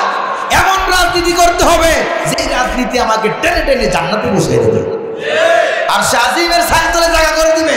1 নাম্বার হলো ওরা। আমরা আমাদের দেশে চিনছি কিরকম, নেই কোনো উৎপাত, খাই শুধু দুধ ভাত, যেই সাপের চোখ নেই, শিং নেই, মুখ নেই, চোখ নেই, ছুটে না, হাঁটে না, কাউকে যে কাটে না, 24 ঘন্টা খানকায় বসে থাকে আর হাত দিয়ে খায়। এদেরকে আমরা বানাইছি আল্লাহর ওলি। এরা কি আল্লাহর ওলি না শয়তানের ওলি? জোরে কোন কার ওলি?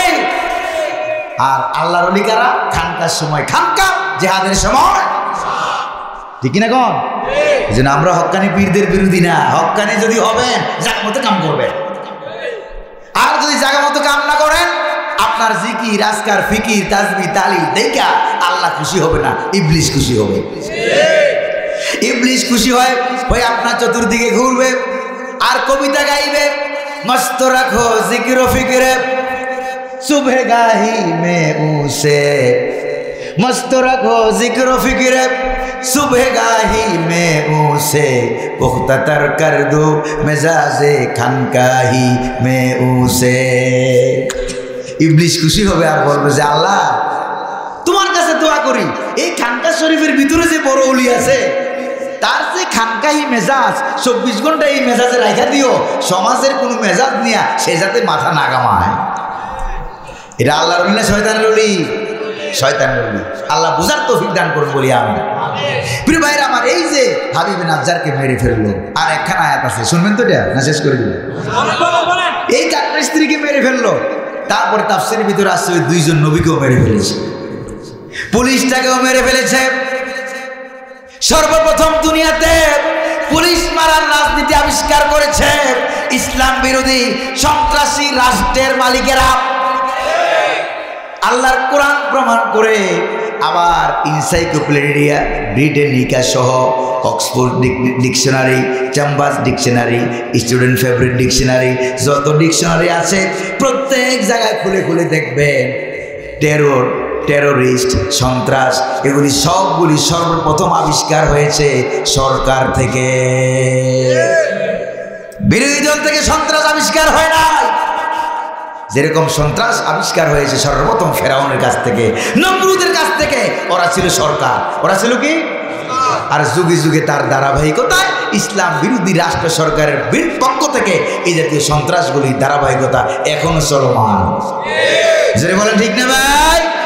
চোখ কান খোলা রাখবেন। দেশের স্বাধীনতা, সার্বভৌমত্ব, অখণ্ডত্ব রাখার জন্য প্রয়োজনে আবার জীবন দেব। আমরা দমিয়ে যাই নাই, আমরা হারিয়ে যাই নাই। আমরা পৃথিবীর 2য় বৃহত্তম মুসলিম দেশ বাংলাদেশের সন্তান। জোরে কোন ঠিক কিনা? রাজি আছেন নাকি নাই? প্রয়োজনে ইসলামের জন্য আরেকবার রক্ত সাগর হবে, বাংলার জমিনে কোরআন কায়েম হবে। রাজি আছেন কারা কারা? স্লোগান দিয়ে আল্লাহরে দেখা।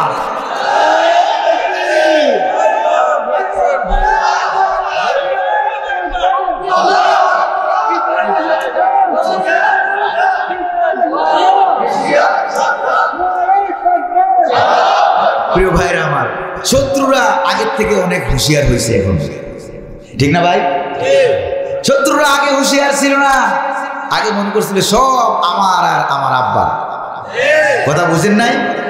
আজীবন কাফন চুরি করছে, জানেন? বলো না, আজীবন কাফন চুরি করিয়া মরার সময় বলতেছে বাবা, ছেলেকে যাকে বলছে বাবা আমি তো আজীবন কাফন চুরি করলাম, এত নিকৃষ্ট সুর তো আর দুনিয়াতে নাই। তবে তোমাকে ওসিয়ত করে যায়, আমি তো মরে যাচ্ছি, আমার মৃত্যুর পর তুমি এমন কিছু কাম করবা যাতে করে মানুষেরা তোমার থেকে আমারে ভালো বলে।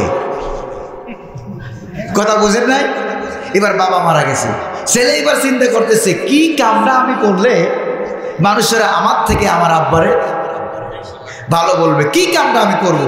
এ শুয়ে শুয়ে চিন্তা করে, হঠাৎ করে শুয়ে শুয়ে একদিন হঠাৎ চিন্তা পাইয়া গেছে, কয় বুঝছি এবার, আব্বা তো শুধু কাফন চুরি করতো, আর আমি কাফনও চুরি করবো, লাশ উঠাইয়া উলঙ্গ লাশ গাছে ঝুলে থুব।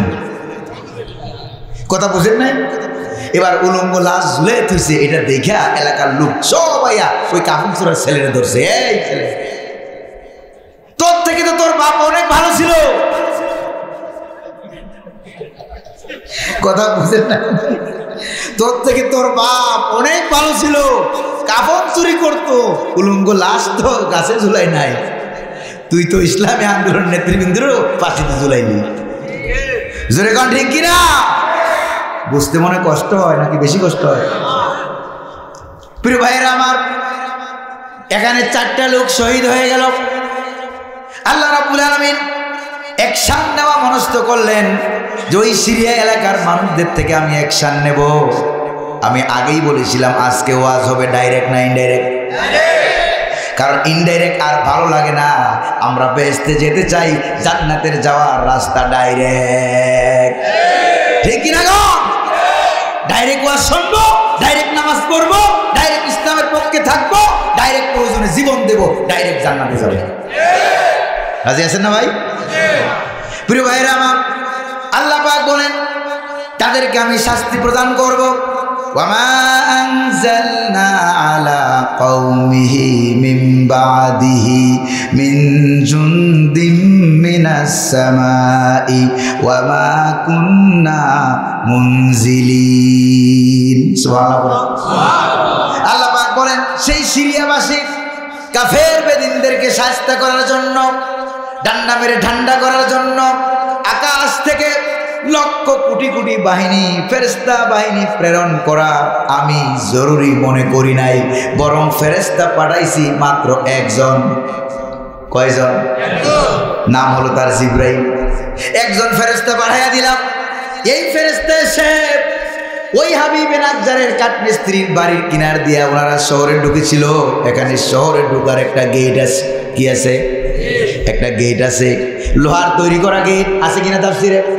এই গেটের উপরে হযরতে জিবরিল আলাইহিস সালামের হাতের সংখ্যা হইল 600। কয়শো হাত? 600 হাত থেকে একটা হাত রাখলেন। আল্লাহ পাক বলেন একটা হাত গেটের উপরে রাখো। গেটের উপরে একটা হাত রেখে তুমি আস্তে করে মাত্র হাউ করে একবার চিল্লান দাও। কয়বার? একবার। ফেরেশতা যদি জোরে চিল্লান দেয় 7 আকাশ ভেঙে চুরমার হয়ে যাবে। জানেন না ইসরাফিল আলাইহিস সালাম সিংহা নিয়ে দাঁড়িয়ে আছে, একবার মাত্র ফু দিবে 7 আকাশ 7 জমি ভেঙে টুকরা টুকরা হয়ে চুরমার হয়ে যাবে, কিয়ামত হয়ে যাবে। জিবরাইলকে আল্লাহ পাক বললেন আস্তে করে চিল্লান দিবা। কয়বার? একবার মাত্র চিল্লান দিবা। ইন কানাত ইল্লা সাইহাতাও ওয়াহিদা ফাইযা হুম খামিদুন। সুবহানাল্লাহ বলবেন না? একবার মাত্র চিল্লান দিবা। একবার চিৎকার দেওয়ার সঙ্গে সঙ্গে ওই এলাকার কাফের বেদিনগুলো কানের পর্দা ফেটে গিয়া, কলিজা ফেটে গিয়া হার্ট অ্যাটাক করে সঙ্গে সঙ্গে সব মানুষগুলো সেই এলাকার, সেই রাষ্ট্রের কাফের বেদিনেরা সবগুলো চিৎপটাং হয়ে দুনিয়া থেকে বিদায় নিল। আমার আল্লাহ ধরে ধরে ধরে না, ধরলে আর সারে না। আল্লাহর মায়ের দুনিয়ার বাইর। যেরকম ঠিক না? ওরা মারলো 4 জন, আর আল্লাহ শেষ করলো কয়জন? গোটা দেশ। আল্লাহ পাক বলবেন না 14 গোষ্ঠী একসাথে এরকম পালায় যায় 300-400 এমপি মন্ত্রী সুদ্ধা, এটা দুনিয়ার কোন ইতিহাসে নাই। যেরকম না আছে, দুনিয়ার ইতিহাসে নাই। কেমন আকাম কুকাম করছো, কত টাকা পাচার করছো, হাজার হাজার লক্ষ লক্ষ কোটি কোটি টাকা পাচার করে জমা করছো। জমা করার পর আল্লাহ এমন এক লোক আইনা দিছে, কিছুদিন পর পরে ফিরে আনে। যেরকম ঠিক কিনা? তোমরা যা খরচ করছো 16 বছরের সমস্ত বাজেট, আর এই যত টাকা পাচার করছো সবগুলি টাকা যদি একজন ছাত্রের পিছনেও ব্যয় করো, তাহলে আল্লামা শাহ আহমদ শফি রহমতুল্লাহের মতো, জুনায়েদ বাবু নবুর রহমতুল্লাহের মতো, আল্লামা সাইদি শহীদ রহমতুল্লাহের মতো একজন আলেমের ঠ্যাংও বানাইতে পারবো না। জোরে বলা ঠিক কিনা? পারবে বানাইতে পারবে? মারতে পারছে, বানাইতে পারে না। এই জন্য আলেমদের বদদুয়া বড় মারাত্মক। ইমাম আহমদ ইবনে হাম্বল রাহমাতুল্লাহ আলাইহি বলেছেন যে কি বলেছেন, লুহুমুল উলামা মাসমুমা, আলেমদের গোশত বড় বিষাক্ত, বড় বিষাক্ত, বড় মারাত্মক। যেই জাতি আলেমদের বিরুদ্ধে যায় এই জাতি টিকে থাকে না, যতই টাকা পয়সা হোক কোনো না কোনো সময় ধ্বংস হয়েই যায়। এরা প্রমাণ কি আপনারা পান নাই? প্রমাণ কি আপনারা পান নাই? আলেমদেরকে অপমান করবেন না। রাজি আছেন তো? ইমাম, খতিব, আলেম, উলামা আমার ইসলামে দল করে না, আরেকটা তো করে। যে ইসলামে দল করুক না কেন ওই আলেম ওলামার পিছনে লাগবেন না, তাদেরকে ক্ষতি করবেন না। রাজি আছেন? রাজি আছেন? রাজি আছেন? প্রিয় ভাইরা আমার, কবরের ভিতরে শহীদরা জিন্দা। শহীদরা কি জিন্দা? শহীদরা জিন্দা। চিন্তা করলাম, ডাইন কাঁধেক ফেরেশতা, বাম কাঁধেক ফেরেশতা, এরা আমলনামাগুলি লেখে। মানুষ যখন মরে যায় ফেরেশতা দুইটা কই যায়? খুঁজতে খুঁজতে হাদিসে পাইয়ে গেছে। এটা আরেকদিন বলবো ইনশাআল্লাহ, সুযোগ পাই। দরকার আছে, দরকার আছে। খুঁজতে খুঁজতে যায় কিতাবের ভিতরে সৈয়দি রহমতুল্লাহ আলাইহি লিখেছেন শরহুস সুদুর লি আহওয়ালিল কুবুর নামক কিতাবে। আল্লামা কুরতুবী রহমতুল্লাহ আলাইহি ইমাম লিখেছেন আত-তাযকিরা লি আহওয়ালিল মাউতা ওয়া উমুরিল আখির নামক কিতাবে। আমি বলছি আমি কিতাবের জগতের মানুষ, এই মাহফিল জগৎটা আমার নেশাও না পেশাও না। আমি চাই ছাইরা দেই, কিন্তু ওরা আমার বেশি করে ধরে। কথা বুঝেন না বোধহয়? গত বছর মাঝে মাঝে একটু ফাঁক ফুক ছিল, এইবার আর ফাঁক ফুক তো নাই। যদি শুধুমাত্র ইন্ডিয়াতে মাহফিলের সিরিয়াল দিতাম একাধারে 3 মাস ইন্ডিয়ায় থাকা হবে। আলহামদুলিল্লাহ কোন হাদিসটা আপনাদেরকে শোনায়া দেই। মানুষটা যখন মারা যায় তখন ডান কাঁধে বাম কাঁধে ফেরেশতা দুইটা আমলনামা, একটাতে ছিল সওয়াব আরেকটাতে ছিল গুনাহ। তখন তারা আমলনামাটাকে সুন্দর করে ভাঁজ করতে আরম্ভ করে। রব্বুল আলামিন ডাক দিয়ে বলেন, অসুবিধা হচ্ছে না? রব্বুল আলামিন ডাক দিয়ে বলেন, ও আমার ফেরেশতারা, আমলনামা বন্ধ করিও না, এখনো বন্ধ করার সময় হয় নাই। ফেরেশতারা বলে, রব্বুল আলামিন লোকটা তো মারা গেছে, এখন সে আর সওয়াবও করতে পারে না, গুনাহও করতে পারে না। কয় সওয়াব গুনাহ করতে না পারলেও কবরে দাফন করার আগ পর্যন্ত আমলনামা খোলা রাখো, তার এলাকায় আমলনামা নিয়ে ঘুরো, তার পক্ষে ভালো ভালো কথাগুলো যারা বলা বলি করে সেগুলি আমলনামায় সওয়াব আকারে উঠাইয়া দাও। এই জন্য নবীজি বলেন, উযকুরু মাহাসিনা মাউতাকুম, তোমরা তোমাদের মরা মানুষের ভালো ভালো কথাগুলো উচ্চারণ করো, কারণ এগুলিও ফেরেশতারা লেখে। এবার লোকটাকে যখন কবরে দাফন করা হয়ে গেল, এবার ফেরেশতারা আমলনামা এবার ভাঁজ করে ফেলে। আমলনামা ভাঁজ করে কবরের কিনারে দাঁড়ায়, ডাক দিয়ে বলে, রব্বুল আলামিন এতদিন জন্ম থেকে নিয়ে মৃত্যু পর্যন্ত ডান কাঁধে একজন ছিলাম, বাম কাঁধে আরেকজন ছিলাম, এবার ডিউটি তো পালন করা শেষ, এবার করবোটা কি? আল্লাহ তাআলা দয়া করে যদি অনুমতি দাও তাহলে আমরা আকাশে চলে যাই। আল্লাহ পাক বলেন, না, আকাশে ফেরেশতার কোনো অভাব নাই। সুবহানাল্লাহ বলবেন না? আল্লাহ তাহলে করবোটা কি? কই কি করবা? আমার ইমানদার বান্দা বান্দি, আমার শহীদ বান্দা বান্দি, কবরের ডান পাশে একজন মাথা বরাবর, ডান পাশে একজন, বাম পাশে আরেকজন দাঁড়িয়ে যাও। ফেরেশতারা ডাক দিয়ে বলো, আল্লাহ দাঁড়িয়ে দাঁড়িয়ে করবোটা কি? কয় দাঁড়িয়ে দাঁড়িয়ে দোয়া করো, তাদের জন্য দোয়া করো, তাদের জন্য ক্ষমা চাও, তাদের জন্য মাফ চাও, তাদের জন্য ইস্তেগফার করো, করতেই থাকো। ও আল্লাহ কতক্ষণ করব? আল্লাহ পাক ডাক দিয়ে বলেন, ইলা ইয়াউমিল কিয়ামাহ। আল্লাহু আকবার। ইলা ইয়াউমিল কিয়ামাহ, কিয়ামত পর্যন্ত আমার এই বান্দা বান্দির কবরের ডানে আর বামে দাঁড়ায় দাঁড়ায় আমার বান্দা বান্দির জন্য দোয়া আর ইস্তেগফার করতেই থাকো। ভাইরে, আপনারা কি চান মৃত্যুর পর কিয়ামত পর্যন্ত ফেরেশতারা দাঁড়ায় দাঁড়ায় দোয়া করো? এটা কি আপনারা চান? মৃত্যুর সময় কি জান্নাত দেখতে চান? তাহলে আপনার পেশা কোনো সমস্যা না। আমি জানি এই এলাকায় অনেক শ্রমিক ভাইরা থাকে, অনেকে গার্মেন্টস চাকরি করেন, বাইরে আছেন না? গার্মেন্টস চাকরি করেন, চাকরির সময় চাকরি করবেন।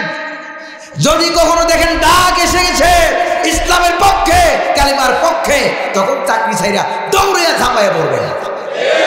রাজি আছেন নাকি না? এটার নাম মুসলমান। এটার নাম কি? এটার নাম মুসলমান।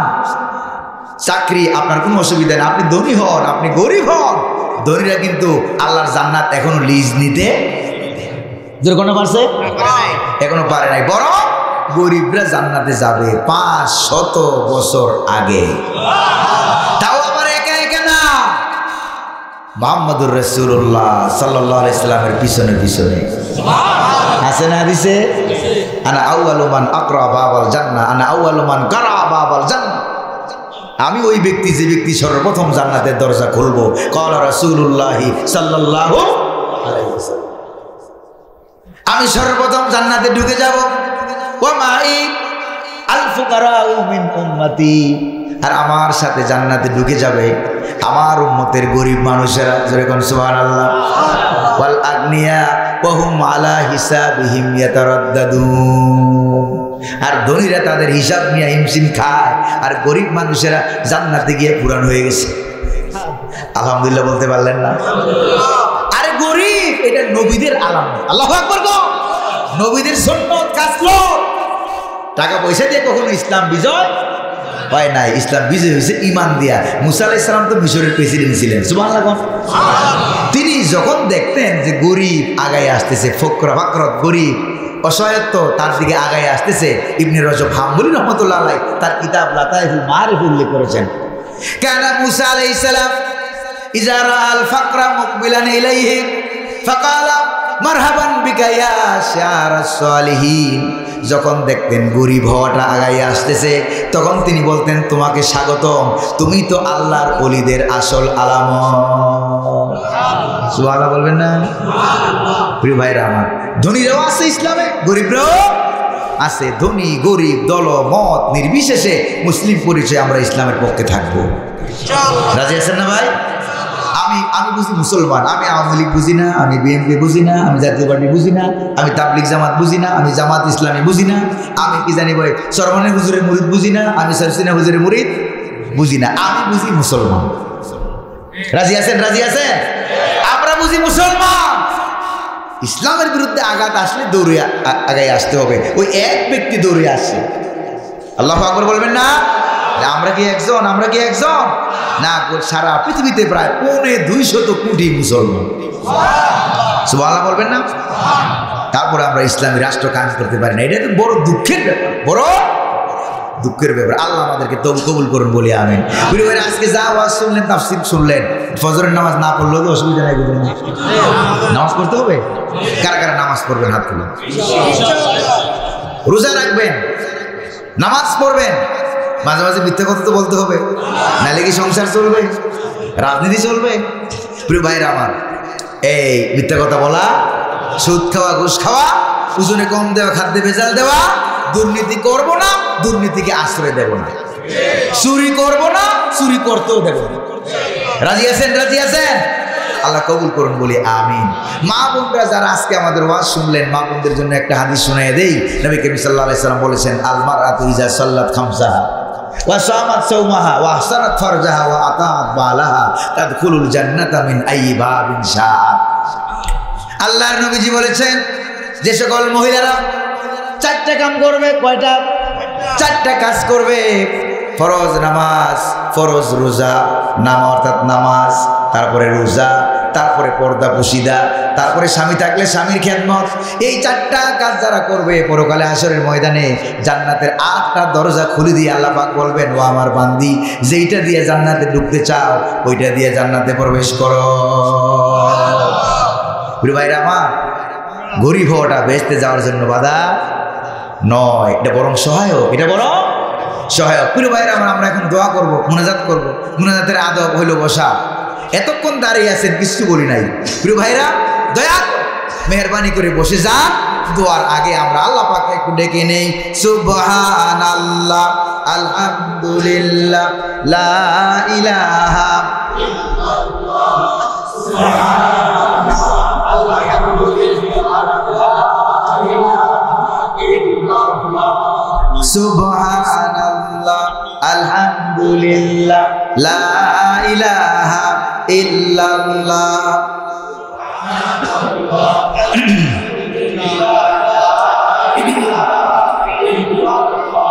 লা ইলাহা ইল্লাল্লাহু মুহাম্মাদুর রাসূলুল্লাহ সাল্লাল্লাহু আলাইহি ওয়াসাল্লাম। মুনাজাত করেন না? না, হুজুর করেন। আল্লাহুম্মা আমিন। রব্বানা ظلمنا أنفسنا وإن لم تغفر لنا وترحمنا لنكونن من الخاسرين। সকলে পড়েন ربنا ظلمنا أنفسنا وإن لم تغفر لنا وترحمنا لنكونن من الخاسرين ربنا لا تزغ قلوبنا بعد إذ هديتنا وهب لنا من لدنك رحمة إنك أنت الوهاب।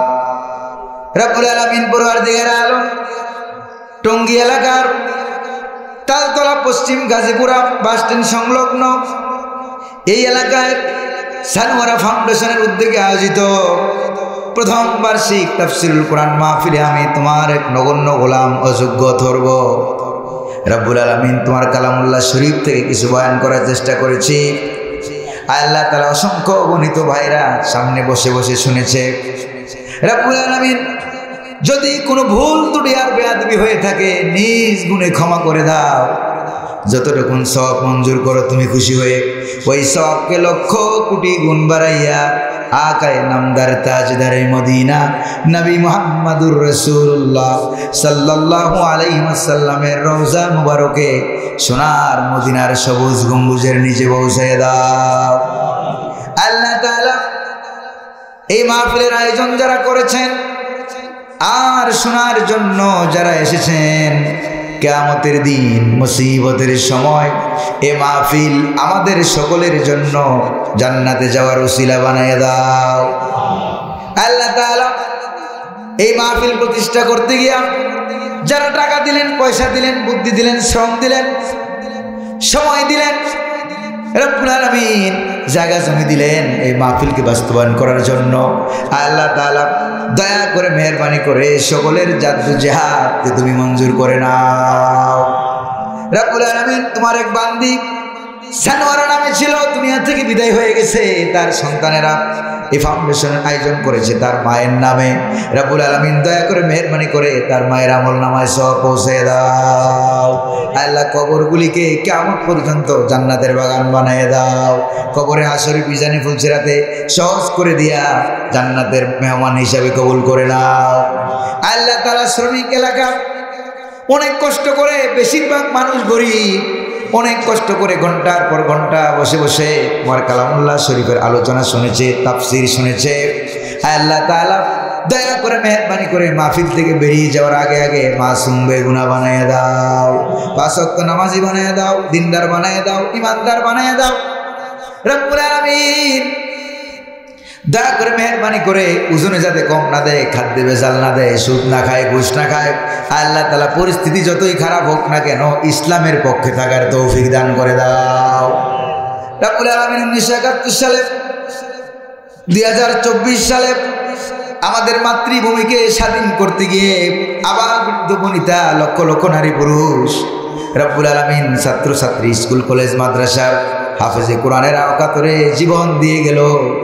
দয়া করে মেহেরবানি করে তাদের শাহাদতকে কবুল করে জান্নাতের মেহমান বানায় নাও। রব্বুল আলামিন অনেকে আহত হয়ে এখনো হাসপাতালে গড়াচ্ছে, দেশ বিদেশে চিকিৎসা নিচ্ছে। রব্বুল আলামিন দয়া করে মেহেরবানি করে তাদেরকে তুমি পরিপূর্ণ সুস্থ বানায় দাও। আল্লাহ তাআলা অত্র এলাকায় তোমার দুইটা নূরের যদি তোমার দুইটা গোলাম মাওলানা মুফতি আব্দুল্লাহ, মাওলানা আলহাজ সাদত হুসাইন অনেক কষ্ট করেছে এই মাহফিলের জন্য। তাদের ফোনের মাধ্যমে এটা বোঝা গেছে।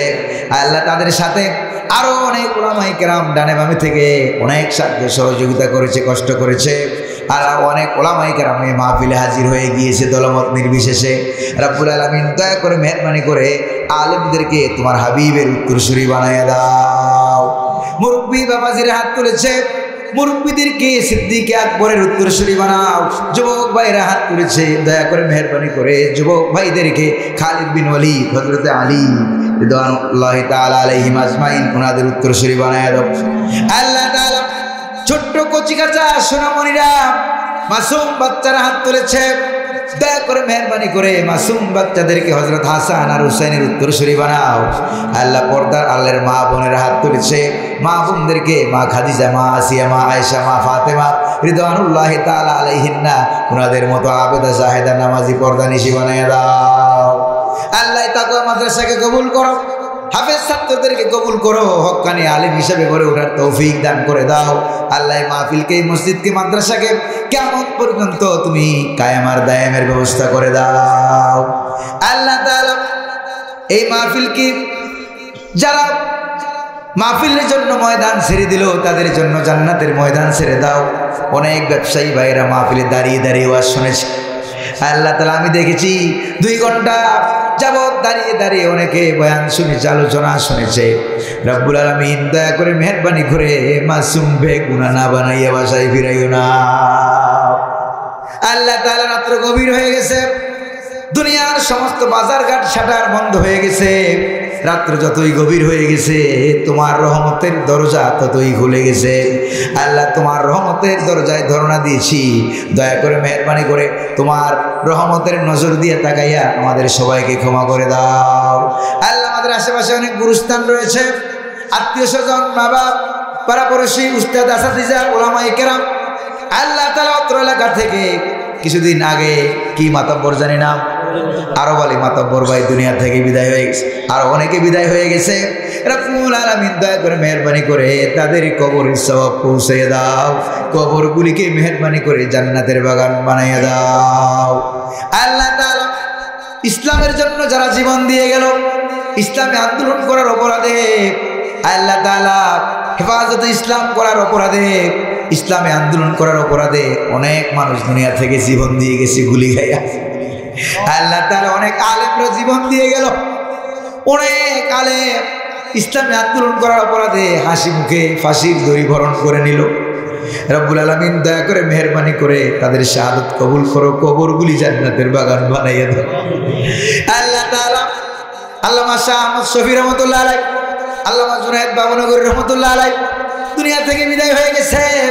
জালিমদের রোশানলে পড়ে রব্বুল আলামিন 13 বছর জেলখানার ভিতরে থেকে থেকে, ফাঁসির কুঠুরিতে থেকে থেকে অবশেষে বিষ প্রয়োগ করে কোরআনের পাখি আল্লামা সাইদি শহীদকে শহীদ করা হয়েছে।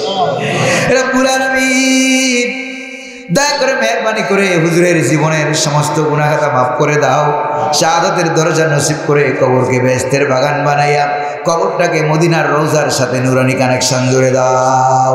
আল্লাহ তাআলা উনাদের রেখে যাওয়া দায়িত্ব আমাদেরকে পালন করার তৌফিক দান করে দাও।